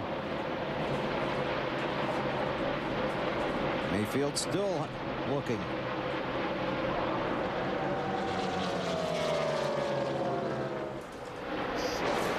Ryan Newman, the 12 car, going by Dale Jarrett. Trying to go by about a 4th spot. Where's the 29 car, Marty? It's a water pump issue. They think BP, they're putting clean, fresh water in it right now, trying to cool it down. They said, let's put it in and let's see how long we can get it to live for the rest of the day. I'm guessing. Not long. Yes. I'm taking the under. That would be my guess as well. Yes, sir. Rusty Wallace. Yeah, Wallace's lap. He's still a lucky dog if he can stay there. And the yellow comes out. Casey Mears, that car pink for several races in the month of October to help promote breast cancer awareness. And as we talked about yesterday in our happy hour show, television does not do that pink justice. Rusty Wallace is actually a couple laps down. I think that is he? Yeah. Oh, okay. Bobby Hamilton Jr. currently the first car not on the lead lap. Both those number 1 and 2 cars better hurry because Biffle is, he's coming. There he is right there. Greg Biffle in the 16. 16, 9, 19. They have consistently they've been the class of the field. Casey Kane, there he is. He's 9th. Okay. Matt? BP, remember back on lap 120 when Casey Kane pitted and I told you that his car stuttered and stalled? He had just completed 61 laps. They pitted again on lap 143, had some caution flag laps. Now, I know Weber is good at math. You do the math. They only have to stop. What Tommy Baldwin feels like is one more time, somewhere around lap 204, and then they can hopefully go the distance. That's exactly what the point I was trying to make. I don't understand why some of these leaders did not stop, because several cars can make it. Fast cars, I believe, can make it on one more stop. I don't believe that the 16, 19, those cars can. Right. I think they didn't want to give up track position. Well, I mean, that's a good call, but if you can go and lose that track position, if it goes green the whole way and you only have to stop one more time, you're going to make a ton of track position up. The 24 of Jeff Gordon was 16th prior to that last caution, but did not pit, restarted 11th. That's where he is, 11th. Right behind him, Dale Earnhardt Jr. And Jr. has been in the news ever since taking the checkered flag last Sunday at Talladega. His victory lane conversation with Matt Yoakum, he used an expletive, was fined $10,000 and 25 points, a move consistent with what NASCAR had done earlier in the season for a very similar violation. The teams were warned at Rockingham early in the year that they should watch their language on television and on radio. Junior is appealing the fine and the penalty. He wants his points back. He couldn't care less about the cash. What do you guys think? Wally? Well, battle for the lead. Meantime, Jeremy Mayfield trying to take over the lead. Go ahead, Wally. I think NASCAR is being consistent. They've been accused of not being consistent, playing favorites. I think they're doing the right thing. I don't agree with taking points, but you've got to find these guys $150,000 or $200,000 to get their attention. That's what they need to do. I don't like them taking away points, but you know, I also think that we need to be accountable. We need to hold ourselves to a higher standard. I think NASCAR is doing a good job. In the NFL, Jamal Lewis plea bargained out of a drug conspiracy case and gets suspended 2 games. That's a joke. I think our sport's a clean sport. It's a family sport, and I'm glad NASCAR has drawn the line. And these guys knew the rules going in. Either play by the rules or you go play somewhere else. You know, they had to do it because they had to be consistent. Okay, they're taking points off the board. Judy says they shouldn't do that. The team says, well, that was the driver situation. That was not anything to do with the team. They shouldn't penalize the team. When Junior is in victory lane with a Budweiser uniform on, he is the team. Now, if he goes to the truck and changes clothes, comes back with sandals and shorts, yeah, he can say anything he wants to. That's not a team deal. But what they're doing with the points, don't you agree, PP? They're trying to get the driver's attention. And they did. And they did. But don't you think they would get the driver's attention in their wallet if a $10,000 fine? These guys make that in one appearance. If you get their attention, you got to get their attention with a stronger fine. Well, I mean, $250,000 would that get their attention? Maybe. I think it would, and it wouldn't hurt the team. But not as much as 25 points. Yeah, but you're hurting. You know, I just think you're hurting the. But he is the team. You're right. He is the team. But I think if you made the fine where it was $200,000, I believe that would get your attention. Get my attention. What would well, $10,000 to get my attention. I couldn't pay the $250,000. So what difference does it make? Biffle's getting everybody's attention. Yes, he is. Inside of Casey Mears, and here comes the 19 of Mayfield. Man, this 16 car is good. He is right. Although the 41's going to give a little bit more. See if he can stay close to him going into the corner. No. Boy. Loses the nose, drives up the racetrack. And he'll be back. So Greg Biffle takes his 16 car back to the front of the field. 173 laps on the board. Biffle leads at Kansas. 179 laps on the board at the Kansas Speedway. The 30th race of the Nextel Cup season. The 4th race in the chase for the championship. And Greg Biffle, second here yesterday by a nose, out in front this afternoon.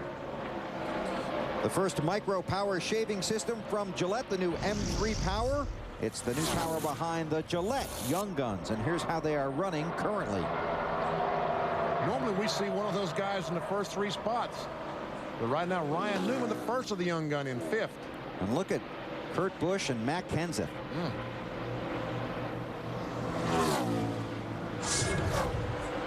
Greg Biffle leads 181 laps. Working here at Kansas, let's take you through the field and start with Marty. Yeah, Bill, this is a team starting to build some consistency with 4 top 11s in their last 7 races. Greg won, of course, at Michigan, driving that same exact car today. The chassis, very good. They just came on the radio and told him, though, we have to make 2 stops, cannot make it on just 1 more stop today. They just told Jeremy Mayfield on the radio in 2nd place, take care of your car. They, too, have to make 2 stops, a team that needs a very good run in the chase for the championship. 26-year-old Casey Mears having an excellent run. Jimmy Elliott just told me we'll fall back right now. They're in the 3rd position, but we should get better the longer the run goes. The 88 car of Dale Jarrett having a terrific day. He has never finished a Kansas race. 3 DNFs, currently in the 4th position with a great chassis. Dave? 12 car of Ryan Newman. He is the tightest he's been all day, according to the driver. Crew Chief Matt Borland, radio back, will take a big step on balance on the next stop. Matt? Casey Kane trying to knock down his first career win. He told Crew Chief Tommy Baldwin, I need the nose of the car to be a little more positive. Tommy told him, we have a set of scuffed tires. A set of tires they worked in a little bit during the final practice, waiting for you on our final stop, and we will fix that. Dave. Ricky Rudd last stopped on the lap 140 debris caution. Restarted this time in 7th place after taking on 4 tires that last time. Hasn't really gone anywhere, but he's staying, he's maintaining that top 10 position. Marty? Dave, Jamie McMurray's in the 8th position, driving his favorite race car, and currently his favorite race car is a little too loose for his liking. But all these teams start the car loose. They tend to get better. Same is the case for Jamie the longer they run. Matt?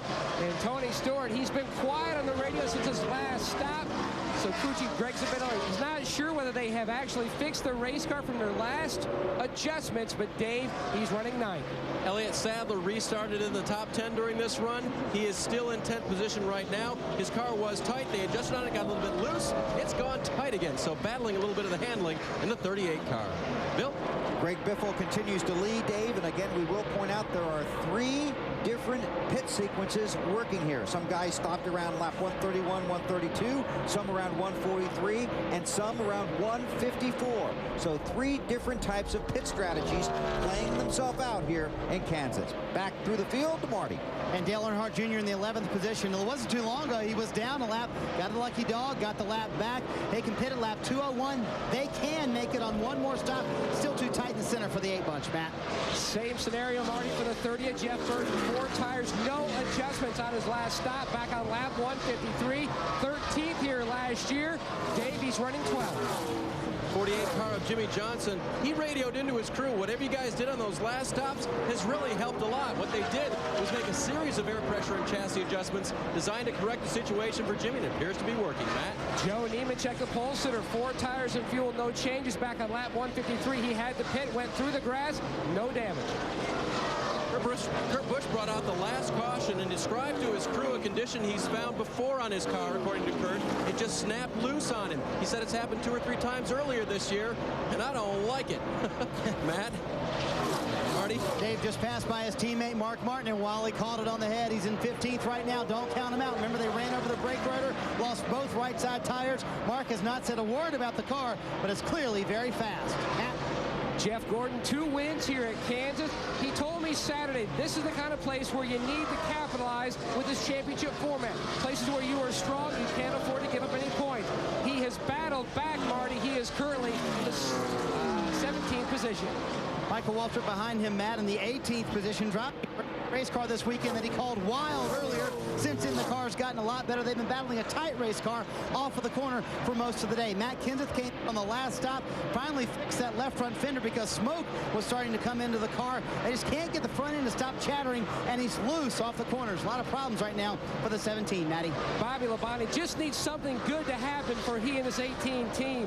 They've been back and forth between loose and tight this afternoon. They pitted back on lap 154 for 4 tires.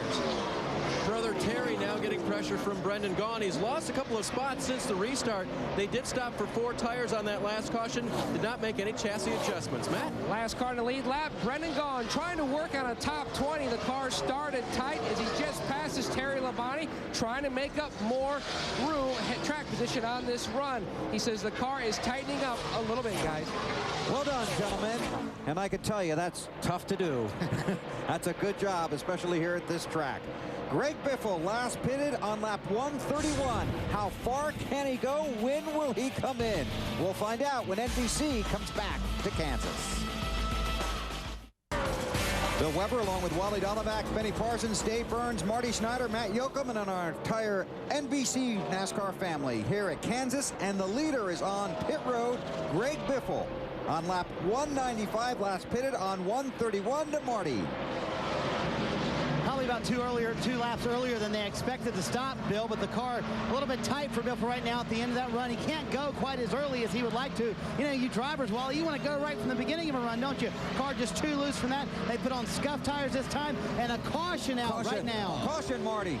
Boy, that's going to hurt. Casey Mears in the wall and continues. Marty, what do you got? He had just come on the radio, said, guys, I'm starting to have a vibration. He had that on the first set of tires today at the very end of the run. They said, hang on to it, stay out 3 more laps. He said, I just got loose in the trioval before that, and then he hit the wall on the backstretch. But Greg Biffle had a big enough lead on Jarrett that I think he's going to stay in the lead laps with 4 fresh tires. Wow. How big is that? That is lucky. There you see the right front all torn up, and so is the right side. Too bad, man. Those guys were having a good run. He was having a good day. Yeah, here he is. Oh, that's weird. That thing really took off the racetrack. Right front tire went flat. Yep. And there's brake rotor every place. Oh, Never there's see the a rotor. piece flying on the racetrack. And Man, where's Mark Martin? Stay out of the way, Mark. Wow, right to the garage. Bummer. And don't get in his way because he has no brakes. Yeah. Now, Jeremy Mayfield, I think, pitted at the same time Greg Biffle did. He might have been lapped. We'll have to find out. Yeah, because he came in a little bit later. Exactly. Came in behind Biffle. No, he didn't. I'm told that he was able to get out and stay in the lead lap, Jeremy. Okay. This benefits the guys you were talking about that did not come in at 153 and 154. This really helps them because their window had just opened. They were going to have to pit under green. Exactly. Like Dale Jarrett, Casey Kane. Well, Casey Kane did. Newman. It was Newman, Tony Stewart, Elliott Sadler. All right, here they come. Marty Schneider bats first with Dale Jarrett. Indeed, Bill, they were going to have to stop in about 3 more laps for the 88 bunch. The car has just been outstanding today. They're going to go a quarter round in the left rear of Wedge, trying to tighten up that car just a little bit. It's too loose to start at the beginning of the run for Dale Jarrett, but very happy with it at the end of a run. Dave? Ryan Newman's car went too tight, too fast. Wedge out of the left rear, into the right rear, 4 tire change, and fuel. Matt. Wedge adjustment already completed for Casey Kane. 4 tire change. The car was tight. The Dodge boys, a little bit of trouble with the jack. Other cars are down and away. He's going to lose some spots, guys. How many? Boy, he sure is. Let's see. 1, 2, 3. Well, just 1. Hey, well, that was a big break for Mark Martin, too, because he made up a lot of track position because of that caution, and he's got a fast race car. Riding along with Mark right there. That 6 car. Watch out. And Mark got the most out of his tires because he had pitted on 154, so he hadn't gone as far as the others. Let's see how many spots that Casey Kane lost. Here comes DJ. He was the leader when he came in. Casey is second, just barely over Newman, and then Tony. Jamie McMarion at 42. There's Rudd. Good stop for him. Junior. Burton. Man, where's Mark? There he is finally. I got a stat for you on Dale Jarrett. You know how we look up stuff so everybody else doesn't have to? Yeah. This is the only track on the Nextel Cup circuit that Dale Jarrett does not have a top 5 finish at. Really? Which speaks extremely well of how he does every place and how tough this has been on him. And Patrick Perrin on our staff looked that up so you folks didn't have to. Under caution at Kansas with 69 laps to go. Still working the caution. Greg Biffle is the leader after pit stops, followed by Jeremy Mayfield, Dale Jarrett, and Casey Kane out on the racetrack. Then Ryan Newman in 5th. 1 car out of the race, the 41 and the drivers with Marty. Yeah, Casey Mears back in the garage. Bill, you told the team you had a vibration to the tire let go before you hit the wall, Casey? Yeah, it's coming apart. I don't know if I ran over something that's caused it to do that, but right before, when I went through the trial, well, I could hear a bunch of pieces hitting the inside of the fender well, and then it blew out going into 1. The set before that, I felt a little bit of vibration too, and we came in right at that time. This time we just stayed out a lap too long, I guess. Disappointing, you know, because, you know, we just want to run good so bad, and we've ran good this year, just haven't brought it home, and it's another one we say we didn't bring it home at, but disappointed for Target. Want to say hi to everybody back home, my mom, and, you know, we'll come back and get them. This team's really, really improving. We're getting faster and faster all the time. We showed it again today. You know, hopefully we can just bring one home someday. Team that ran very well will end early today, Bill. Thanks, Marty. Disappointing in for Casey Mears and that bunch. 22 cars on the lead lap when we come back to Kansas. Is heading into turn 4. They are coming to get the green flag with 65 laps to go. There are 22 cars on the lead lap. Greg Biffle leads, followed by Jeremy Mayfield, Dale Jarrett, Casey Kane, and Ryan Newman. Bobby Labonte, Jeff Gordon, and Matt Kenseth just topped off on lap 202. It could be a fuel mileage situation. The green is out again at Kansas. Well, they think that they can do it. We'll all find out together. Yes, we will. Well, I think there probably are cars now that can make it the rest of the way. Other than the 3 that topped off? Look at Biffle. What happened to his car? He got down in the corner, and here comes Vickers, the last car on the inside. All of a sudden, the 16 car just did not get going. I wonder if he got a little wheel spin on the restart there. Marty, what's up? He said too loose, too loose. They said 10-4. It'll come to you. They didn't tell him that all day, haven't they? Jarrett to the inside of Mayfield. That's for 2nd. When Mayfield went up behind the 16, he was slow enough that he allowed the 88 to get up alongside of him. Didn't want to run into him. Yeah. So Jarrett benefits. Dale Jarrett goes to 2nd. Here comes Jeremy Mayfield trying to close back on the 88 car.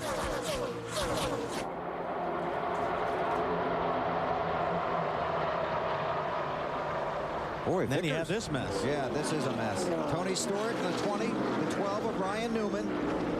That's a battle for the 4th position. Oh, look at that. Somebody went slide high. Oh, man, Casey Kane went through the middle of 2 other cars coming off of 2. That's very tough to do. I think this track is showing potential today for great racing in years to come. There is Groove is getting wide. There's Kane in the 9, the rookie we've been talking about throughout the day. There's a mess coming off of 4, and somebody is off the pace there, and the guy's scrambling. Shane and Meal. Yep. Shane Meal's got trouble, and boy, everybody did a great job avoiding that. I think Shane Meal is the car, I think, that had the problem down in turns 1 and 2 that Casey Kane had to dodge the last time. Looks like he has a flat tire. He thinks he does anyway. Yeah, he needs to get on the wheel back and forth to see if maybe he can feel a flat tire. Uh-oh, we got some smoke coming out of a car also. 29 car of 49. Oh, 49. Yep. Schrader. I'm coming in. I think he's made contact in all that mess we saw on turn 4. He's made contact, knocked the fender in, and don't knock the wall down. Yep. Left front flat. Yep. Yeah. He's going to want a new one of those. What you got, Schrader? Meanwhile, back up front. Trouble. Ryan Newman in the grass. Along the front stretch, the caution is out. Newman with the spin. Ends up pointed in the right direction. Damage on the left rear of the 12. Guys, check the right side. And the right side, right rear. Oh, he did. Yes, he did. My bad, he said. Ryan Newman, one of the contenders in the chase for the cup. His crew chief, Matt Borland. What did you say? What did I say earlier? We talked about it. Talked about this track wanting to bite the championship contenders, and here's another one. And, you know, he's a car that I think could have made it the rest of the way without any caution flag laps. Oh, I don't doubt that with that bunch. The fuel mileage they get. And their Street Raider still has tried to stay on the racetrack, and now the left front is completely flat. And we know what happens in this deal. We've seen the fires before. Yeah, it's going to be hot for the tire changer. Pit road is closed. Except for Schrader, he'll come in. Take a look, get there just a little bit late. Well, that's more than a little bit. And it looks like to me he was all by himself. We heard him say it was his bad and just came up. The car probably pushed or got loose, and he chased it up and just smacked the wall. We saw Kyle Busch do that in the 84 car earlier, something very similar to that. Yeah, it happened way over there in the exit of turn 4. Boy, he slammed it pretty good. On board with Robbie Gordon. See if Robbie can tell us anything. Here he goes. Got a little bit loose. He corrected the car. When he corrected the car, he saved it, but he got in the marbles, and once he hit the marbles, boom, he was in the wall. Earnhardt Jr. On the front straightaway, yellow's out. Yellow's out. Right. Now, right now, Ryan Newman is 6th in the championship chase, 141 points out.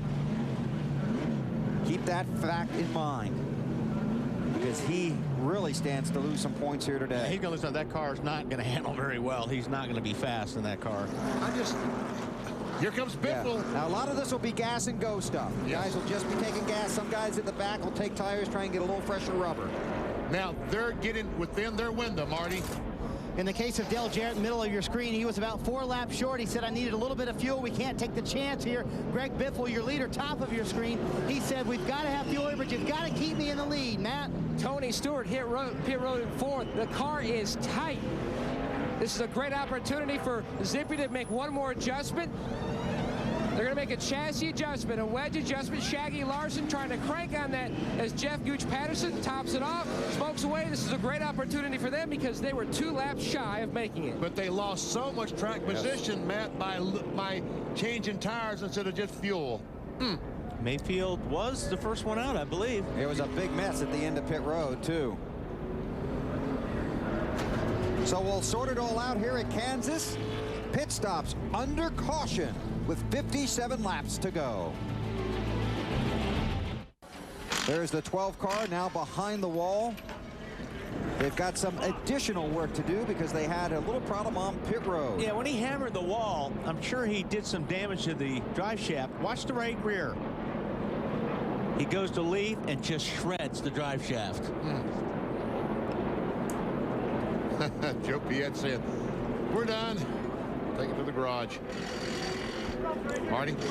And they have a new drive shaft out here, BP, and new trailing arms as well. They've got to replace much of the rear end housing of the race car. I asked Ryan if he wanted to talk. He said not right now. He's still in the car with his helmet on. The window net is down. He is communicating with the team, telling them what he thinks happened. But for right now, he does not want to talk to us. The 25 was the lucky dog. Jamie McMurray, Ricky Rudd, Elliott Sadler, Joe Nemechek, Michael Waltrip, Terry Labonte, Kurt Busch, Jeff Gordon, Matt Kenseth, and Brendan Gaughan did not pit. You could say that again. I would, but then we missed the end of the race. 22 cars on the lead lap, yep. So should be interesting to see what happens on this fuel mileage thing, BP. Basically, the top 10 guys in the running order did not pit. Oh, trouble behind the leaders. Jimmy Johnson. Jimmy Johnson, another championship contender across the track to the inside on the grass. Heavy damage. Again for the 48. Trouble in the chase. Jimmy, talk to us, bud. Pretty mad right now. I don't want to talk right now. You see him moving around. Caution is out. Got it in gear. Yep, going to try and drive it back. There's Chad Knaus, his crew chief to the far left, just, I'm sure, climbing down on the other side of that. Because they're going to go back in the garage area and try to work on this car. Looks like it just come out from under him, Chad. Chris Osborne, the spotter, telling him his viewpoint. There's Chad. Pretty dejected right there. So disappointed. That really leaves them in desperate straits in the chase for the championship. I don't know that Chad is so disappointed at the crash. I think he's disappointed at the fact that it didn't run well today, and then follow that up with a crash. I think he's probably pretty disappointed about the crash. I don't think so. I think you're right. Take a look. Up there on the high side, he just gets a little bit loose. Well, and Martin just somehow squeezes by. Wow. Here's another look. Tony Stewart. Bobby Labonte. All get by. Who was that goes down through the grass? Oh, it was Casey Kane, wasn't it? Yep, and another one right behind him. Brian Vickers. Man. Watch, Mark's got a pretty good seat from here. There's Jimmy Johnson up on the high side. Just looks like he gets loose and gets in them marbles a little bit. Wow. Clear, clear, clear. I did the same thing. Yellow's out. Yep. Mark Martin dodged one. The 48 car back in the garage. Jimmy Johnson okay, but the team frustrated. Caution is out once again at Kansas. The leaders have just taken the green flag here at Kansas. 50 laps to go. Jamie McMurray is the leader, followed by Ricky Rudd, Elliott Sadler, Joe Nemechek, and Terry Labonte. Here comes Rusty Wallace, that 2 car, a couple laps down. Trying to get by the leader. Looks like he might. But that might open the door for the 21 car on Ricky Rudd. And McMurray told his crew just a few moments ago that he believes the 21 is a little better race car right now than he is. Dave, how about that 21 car? It's working great right now. Working great right now, guys. I'll get back to you in a minute. Wow, a lot going on. Dave is on a mission. That pretty much Dave with a little bottle. Yeah, he did. Call back later. We'll just figure name other line. That is so much fun down there working in the pits when you've got one story going and then you got another one that's on the air. I thought you guys just sat around eating ice cream. No, that's and I now know that's what happens up here. Right now, it looks like the 38 car, Elliott Sadler, might get a little bit faster than any of them. And this is how you try and stay in the championship chase. In the box, you can see the 48 crew trying to make repairs to that car so they can get as many points as possible, Marty. Yeah, Bill, a lot of work to do to the front end of the 48 car. They have taken much of the front end of the car off. They did have an entire piece ready, entire front fascia ready to put on the 48 car, but Chad Knaus said, we don't need that. Just cut the fenders off right now. Let's get as many laps as we can. Jimmy's still sitting in the race car quietly. This is a team that has finished 11th, 10th, and 37th in the first 3 chase races. They did not need this today. And you talk about the guys in the chase for the championship. Jamie McMurray, the race leader, is also in that race for that 11th spot which has a $1 million payoff in New York at the end of the season. Kurt Busch, we see, has a 36-point lead on Earnhardt as they run. Busch is currently shown in 7th and Earnhardt back in 12th. And Jeremy Mayfield has slipped to 278 points behind, but look at Johnson, 237, and Newman has had trouble. Took a hit too, yeah. Pretty good race going on right here. See, the battle for 11th spot we talked about. Jamie McMurray has right now a 137-point lead on Jarrett. Casey Kane is running 18th, and his day was way up here. Now it's kind of like way down here. But we got 45 to go. Kurt Busch has not been an error-free day for him either. Well, he spun over turn 2, about the same spot that Jimmy Johnson in the 48 spun, but luckily Kurt Busch avoided the wall. The top 10 drivers running here did not pit under the last caution. Here's a mess. Yep. Jeremy Mayfield in the 19. Earnhardt in the 8. Bill Jarrett. This is all for position right there, Yes, it too. is. Brendan Gaughan in the 77 is 14th. Looking at the back of Mayfield. Thinking about 3 wide. Now they're going 3 wide. Jimmy Spencer, the pinball. Yahoo. Wow, Brendan Gaughan really drove down in there pretty hard and got the spot. He got a pretty good race car, the 77. He was the fastest car in happy hour the last practice session yesterday morning. And that 30 of Jeff Burton behind the 88 is also on the lead lap. Burton running 15th. There's Jeff. Talk about a guy that could use a good finish.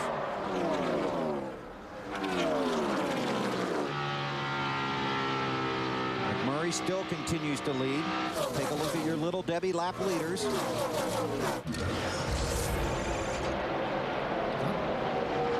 Jeremy Mayfield has led 72 laps. Biffle just 64, and Kane 39. We talked about Casey Kane, such a good race car. Right now he's showing in 16th position.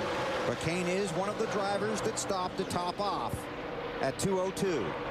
And I think the farther stuff in the field now, those cars that stopped is Biffle. He's currently running in 9th position. Battle for the lead. Look at Ricky Rudd, the 21. Go. And he pull it up. No, 42 car goes in deeper. Normally, if you're on the high side, you can go in a little bit deeper. Now at 38, he gets in there. He's going to mess up the air. And yeah.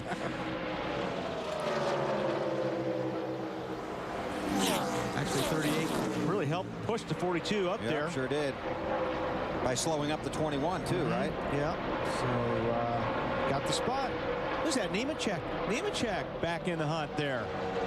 Taking over the spot. 01, U.S. Army car takes 3rd spot. The winner yesterday in the Busch race here at Kansas. Also the fastest qualifier for this Banquet 400. Started on the pole. Dave, you got an update on Ricky Rudd? Well, here's one of the reasons why he's charging so hard. A challenge from crew chief Fatback McSwain during the last caution. He said to his driver, remember back in '99 when you said, give me a smell and I'll do the rest? He said, you got a smell now. That was when they were going to restart second. I asked Michael what he was referring to, and he said, when he hired me back in '99. They had a good run together. They disbanded for a couple of years. Now they're back and trying to win their first race since getting back together following the Bristol race this year, guys. Dave, thanks for taking the call, by the way.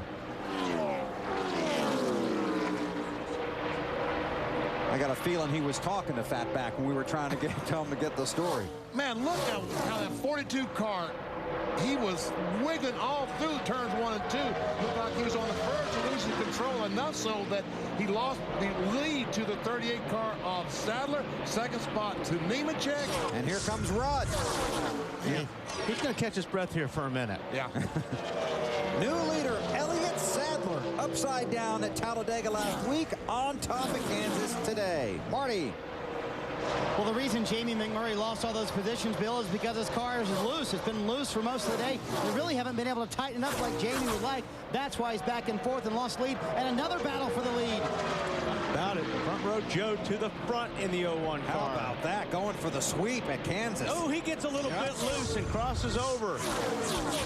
I'm liking this place more and more. I'm telling you, turning into a very, very fun racetrack. He got loose. He slid up the racetrack, and Elliott Sadler turned down underneath him, but hasn't completely pulled it off.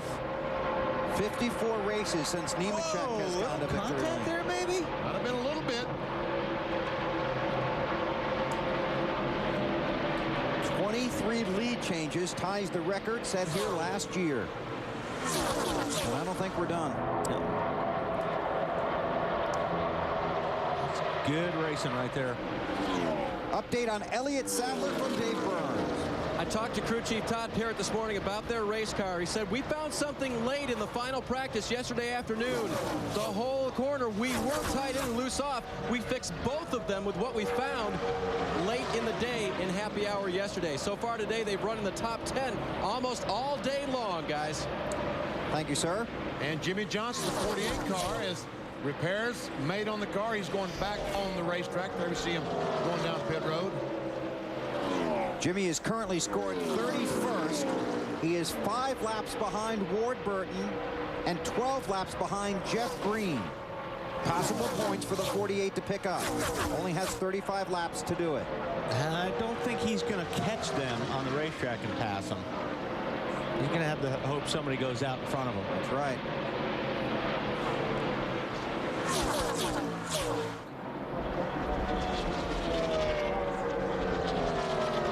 18 laps down to the leader, Johnson is. There's Kurt Busch, the 97. And we've been watching this great battle for the lead. The 97, 16, they are coming. They're very fast, faster than the leaders right now.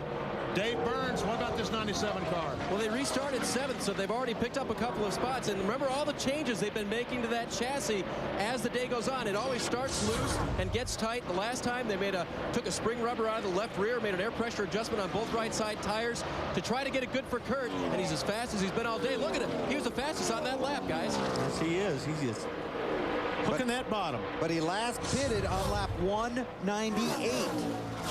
Ooh. And the question is, can they make it? Dave Burns. When I checked with crew chief Jimmy Fennick before we got all of these caution laps, he said we were close.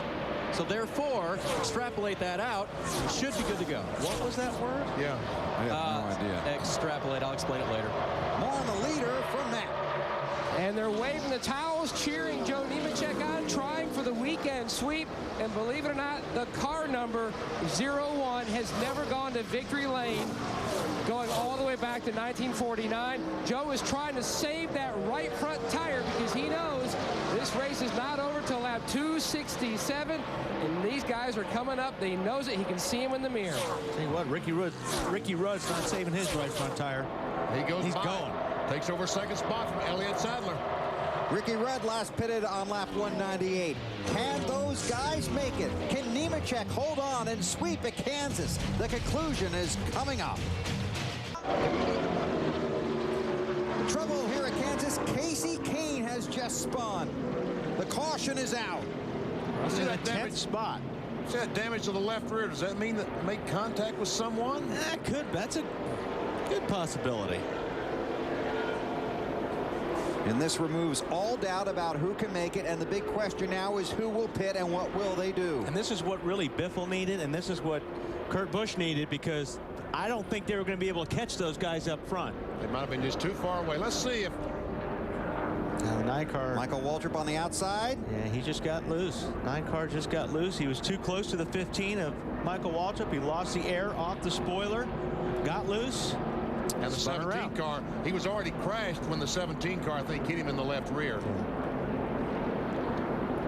As Wally said, Casey Kane was running 10th at the time. Yeah, he just, as Wally said, did not have enough room to let the car come up the racetrack. And where did that happen? Off of turn 2. Somebody talked about that before the race. Find that guy. Would be Wally D. It looks like he did not do too much damage to the front air dam of the car, which is a good thing. Yeah, that is a good thing. Robbie Gordon will be the lucky dog. Joe Nemechek is the race leader. The pace car has the field. Well, you're going to see a lot of guys coming for tires now. Yes. Yep. We got Earnhardt Earnhardt Jr. coming. Mark Martin's in too. Marty. Yeah, Dale Earnhardt Jr. said that last change we made just didn't help the car, guys. We've got to do something with the chassis right here. And 4 tires, why not? They took 2 at the end of the race last week at Talladega, and they're going to make the wedge adjustment for the track bar adjustment for Dale Earnhardt Jr. A little too loose at the beginning of the run. 2 tires. For Mark Martin, same situation. It took too long for his car to come in. They opt, though, for 4 tires and a good quick stop for the 6 bunch. Matt? And they are still trying to work on the 20 car. Tony Stewart, the car is just horribly tight. Chassis adjustment, tires on. They're going to give it one more shot to try to dial this race car in. Well, those new tires could mean something, BP. They could. They could sure mean something. 25 laps left. That's enough to, boy, tires make a big difference on this racetrack, new tires. So we'll see. And this will definitely change the complexion. The commercial we were in, we'll go back to that because we broke out when something happened. Hey, what's the next big thing in television? The Biggest Loser, coming to NBC a week from Tuesday, where the big winner is the big loser. Takes a lot of guts to be on that show. Oh, you're not. No pun intended, I'm sure. Matt, what do you got down there? They started on the pole, and that's where they're running right now. Are you good on fuel now? Well, I mean, we should be good on fuel, but those were awful fast lap times they were running there, that whole group, and about half a second quicker than most guys have been running all day, and it just uses more fuel like that. So we're going to keep our fingers crossed and get our rally rags out here and keep our fingers crossed. Did I mention we're going to keep our fingers crossed? I think you mentioned that. By the way, you might want to keep your fingers crossed. Yeah, we'll do that. So they'll be keeping their fingers crossed. I think so. So they stopped at 198. They had to run 69 laps. Yep. Is that right? Yep. Okay. 23 to go. Joe Nemechek brings the field to the green flag. Green flag, green flag. And he won't be conserving fuel. No. Ricky Rudd. Oh, Rudd. He cut it awfully close. Can he save it? Man, oh, man. He went down. He thought he was clear, and he wasn't clear. And boy, I'll tell you what, he did a good job hanging on to that thing. Man. And some guys bobbling around behind him.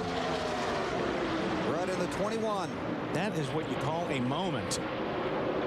Well, McMurray looked like he lost his momentum in the 42. Ricky to the outside up against the wall. And I tell you what, Shane Meal pushed to the apron. that allowed the 01 car of Nemechek to get a terrific jump on these guys. They are really scrambling back there. And about 2 seconds, BP. And he's got over Ricky Rudd right now, a little bit more even. And some lap cars between them. Sometimes you just need to be a little bit lucky. Yeah, you cross your fingers, that helps, That's right. Kurt Busch, 97 car, is going by McMurray for 4th spot. Here comes Biffle trying to do the same thing, the 16.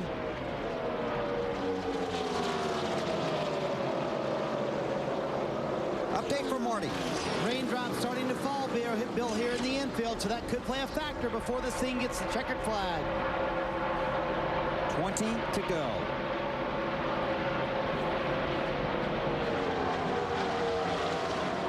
Well, that was Joe Nemechek was turning some pretty fast laps there, too. So he's out front for a reason. He's fast. He's like way out front. He's got all that clean air, and we talked about that a lot today. Let me tell you something. That's really important right now, too, because, ooh, did you see that? She just picked up something on the grill. But that's probably closed down there. The bottom is closed, so that won't affect, although it is over the left front a little bit of the opening. Looks like a windshield tear off. Yeah, look at that. See, it is blocking part of it. Yep, it sure is. But I think the temperatures are cool enough. I don't think that's going to hurt him. Nemechek to the line. 18 to go. Last one in Richmond, May of 2003.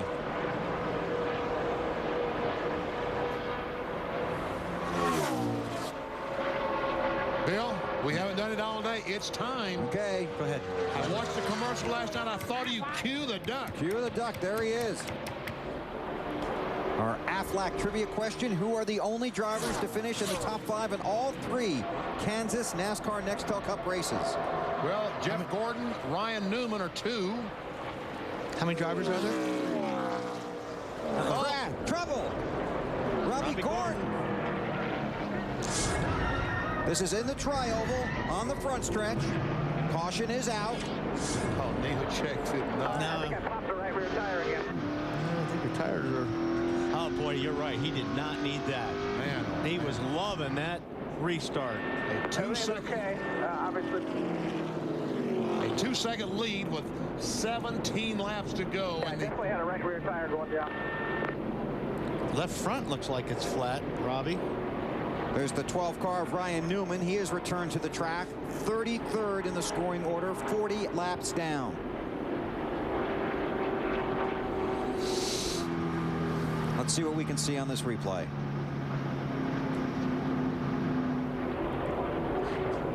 You can see that Robbie Gordon's got a problem. And Mark Martin somehow again just drives into the smoke. And didn't Robbie have some trouble up there yesterday in the bush race? Yes, he did. Turn forward there.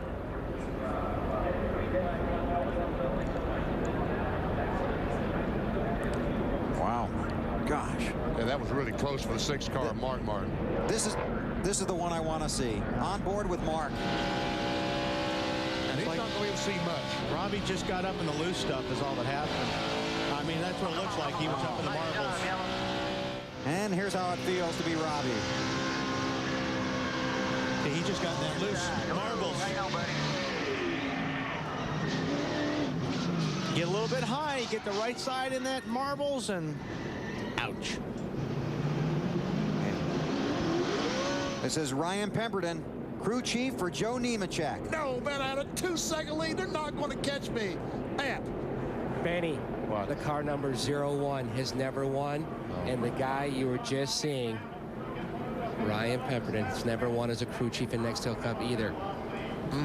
No wonder he was upset. Yes, I agree. Man. Well, Mark Martin hits the pits again. He might have run, maybe he ran over something. I think they're just adjusting. Yeah. They got a shootout here. I think he might think it's safer in there the way it's been out on the track today. Marty on the 6. Yeah, really, I think it is safer on pit road. He's going to change 4 tires again. Did not like that set of tires. They will put 4 new ones on. They're trying to make it so that Mark's car obviously comes in quicker with the few amount of laps that we do have left. So they're making adjustments, trying to help that out. Remember, it's taken a long time for his car to get better today. Thank you, Marty. Rusty Wallace in the Miller Lite Dodge, the lucky dog. He gets back on the lead lap. Joe Nemechek leads. Just 15 to go, and the rain's coming to Kansas. Back at Kansas, this is the last restart a few moments ago. Yeah, watch Ricky Rudd. He's the 2nd car up in the high line. They get a start, and he thinks he's cleared of Scott Riggs in the car below as he'll duck down in front of him, and he gets hooked. Turns him down on the apron and does a great job saving it, but now let's see if we can do this clean. Pace car is off. Waiting. Green flag is out. Good start by Elliott Sadler right on the bumper of Nemechek. Again, you got to be careful you don't get wheel spin on these restarts because you've got some heat in the tires, so when you go to stand on the throttle, sometimes you get wheel spin. And this time, Nemechek does not benefit from the Rudd incident. Well, he's still got a pretty good restart, yes, he did. You're right. White car this time, the 23 is Shane Neal. And the guys that I think are really, really fast, like Kyle Busch and those guys, they still have some cars they have to pass, while Nemechek is in the lead and he's got open racetrack in front of him. Meanwhile, Biffle, the 16 car, is trying to get by Kurt Busch, and he does back there for that position. But again, I think you're right. Too little, too late. 12 laps to go, and a lot of lap cars in front of Biffle. Yeah, he's going to have to get by these cars in a hurry to even run down Joe, and then he got to pass Joe. And then he got Elliott Sadler and Rudd up there, too. And we know he can't ruffle Nemechek up as he gets to him because he's, as he told us yesterday, riding home with him this afternoon after the race. Nemechek won here yesterday. A lap and a half ago in the Busch race, made contact with race leader Tony Stewart. Stewart ended up on the wall. Nemechek went on to win a green-white checker finish, beating Biffle by a nose. And Nemechek now is pulling away from Elliott Sadler in the 38 car. Started from the pole. Last lap, the 01 car ran his fastest lap of the day. Last lap, Matt. 10 to go. BP, when Joe Nemechek won yesterday's Busch Series race, it was the first time he'd gone to victory lane in that series since June of 2003. He hasn't gone to victory lane in this series since May of of 2003, 54 races to go. The car just a tick on the tight side, trying to hold on for the victory. If that car's a little bit tight, he's in the right spot. That's out front. And that piece of cellophane or whatever it was has gone as well. Second place car is Elliott Sadler. Dave's been with him all day. And he radioed on lap 236 way back a few laps ago, guys, that his car was too tight. So behind Nemechek, that's not a good condition. And on the 16 of Greg Biffle, Marty Snyder. The biggest problem for him, Bill, is the lap traffic. He was very upset trying to get through some of those lap cars. He has now cleared them, trying to track down Ricky Rudd. One problem for the 16 bunch, Greg saying the engine not performing as well as it was earlier in the race. Driver says the motor is laying down. It is single file for the first 7 or 8, but there is a stack up behind him. Jimmy McMurray right in that pack with Earnhardt Jr. and Jimmy Spencer and Dale Jarrett. Not the day that the 8 bunch has been hoping for, although a top 10 here at Kansas, they might consider pretty good. Currently running the 8th position as Jarrett tries to get him by. Marty, about this 8 car. Remember, BP, they took the 2 tires a while ago on lap 242, I believe it was. They went down on the track bar. Junior said that helped. That's about all we had right there, though. Car is starting to get too tight for Junior. Less than 7 laps to go for Joe Nemechek. Sadler 1.1 Second place is going to get changed here. There he goes, Ricky Rudd, underneath Elliott Sadler in a 38 car. What a terrific run today for Ricky Rudd. And there's nothing Elliott can do. When your car's pushing like that, you're doing everything you can to not hit the wall. So there wasn't a whole lot he could do against Ricky Rudd. And you know what? Ricky Rudd might have had a shot in winning this race today, but not for that contact going down in turn 1. 5.5 to go. That Rudd and Michael McSwain combination is working. Driver and crew chief reunited. Give me something to smell, I think was the thing. Well, you know what? You can smell the front. Yeah, you know that's what you're trying to do. Yeah, he can see the front too. Kurt Busch in the 97, Mayfield in the 19, a couple of contenders in the chase for the Cup. And that's 5 points, and Kurt Busch does not want to lose. Ricky Rudd had the fastest lap last time, trying to run down Nemechek with under 5 to go. On the 19, Marty. Key pit stop for those guys back on lap 242, Bill. They took 4 tires. Jeremy, before that stop, said Kenny, to his crew chief, Kenny Francis, this is the worst the car has been all day long. In 6th right now, trying to get 5th from Kurt Busch. Good call to come down pit road and make 4 tires and a chassis adjustment. Hey, what? Ricky Rudd is flying right now. 4/10. He's only a 6/10 of a second behind Nemechek. He is closing. And when you're in second place and you're winding down and you can see the driver in front of you and you're catching him a little bit, let me tell you something. Your adrenaline starts pumping and you start driving that car harder than you've ever driven it before. And that's what Ricky's doing right now. Black flag for the 48 of Jimmy Johnson. Too slow. Dave on the 21. Let's see which move he makes, because before the green came out, his crew chief Fatback McSwain said the outside's been working really good for you. He passed the 38 on the inside. Maybe both are working. 3 to go. And he's getting him. He's going to catch him. There's no question about it. And all, if he's working good on the bottom, the best thing he can do is get the 01 of Joe Nemechek loose. Rudd was faster last time. 0.2 of a second. But as he gets closer to this 01 car, that aerodynamics will come into play. And that will work for Joe, because that air that Joe's messing up right now is going to hurt the 21 car a little bit. That will make the 21 car not turn as well. 2 laps to go. If he can get low, it looks like he's low enough. If he can stay there. Nemechek. If he can stay down there, he's going to get air on the car. Here he comes for the lead. Just the opposite of the situation Nemechek was in yesterday. He was coming. Oh, Joe drives it down in really hard into turn 3. See if he can hold it. If he's got to get on the gas. He picks up the gas pretty good. Coming out of turn 4. White flag this time. Yeah, this is good stuff right here. Man, it is. 1.5 to go. Now watch Joe. Joe should be able to drive it way in deep here. If the car doesn't slide up the racetrack too much, he'll be able to hold it and then run side by side down the backstretch. Joe Nemechek's story is well known. Lost his brother John in a Craftsman truck racing accident in Homestead when Joe was competing in Las Vegas. His family encouraged him to continue racing.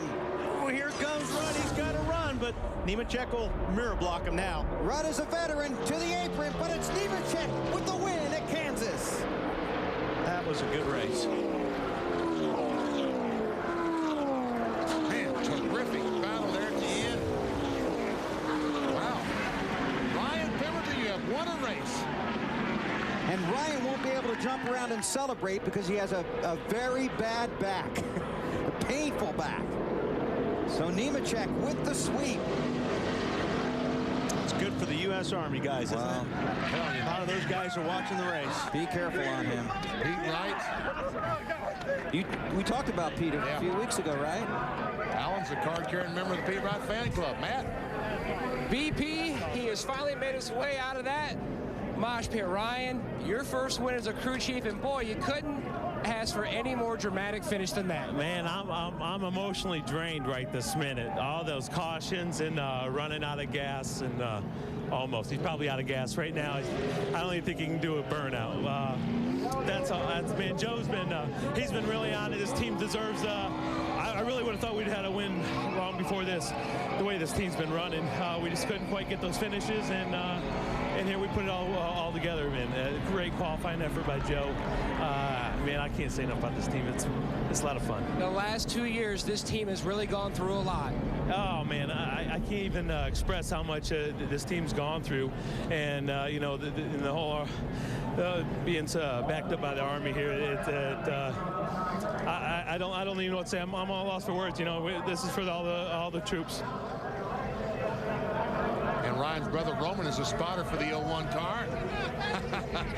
This is going to be a popular victory on pit road. It really is. Thanks, man. That's all. This is his reaction as his car and his driver take the checkered flag. That's why we work 60, 70 hours a week. Jerry Nadeau was in this car, was critically injured in a crash in Richmond. They went through a couple of different drivers, got Joe Nemechek in the car. So Nemechek will take his team and Jerry Nadeau, who I'm sure is watching, to victory lane. Our Chevy winning moment, Chevrolet congratulates Joe Nemechek and the 01 Monte Carlo on today's big win. No one has dominated Cup racing like the defending manufacturer's champion. Chevrolet, an American revolution. Joe making some revolutions down there. Still got plenty of fuel. Here's Andrea, Joe's wife. Great family, too, Nemechek's. All very good people. The smallest Nemechek. I don't think. There's the meeting of crew chief and driver on pit road. You can walk past Andrea Nemechek any time of the day. I needed that call. And she will be smiling. There's John Hunter. Named after Joe's brother, who, as we mentioned, was lost in a crash a few years ago in Homestead. And you talk about nice guys, boy. John Nemechek. Yeah, swept the weekend, didn't he? Had a good weekend at Kansas. Yes. I hope Joe's mother, Martha, is here. Oh, I'm sure she's here. The Army is in victory lane. I think this might be a pretty big celebration.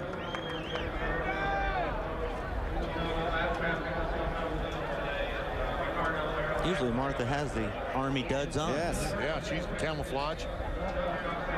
There's Joe. Congratulations, Joe.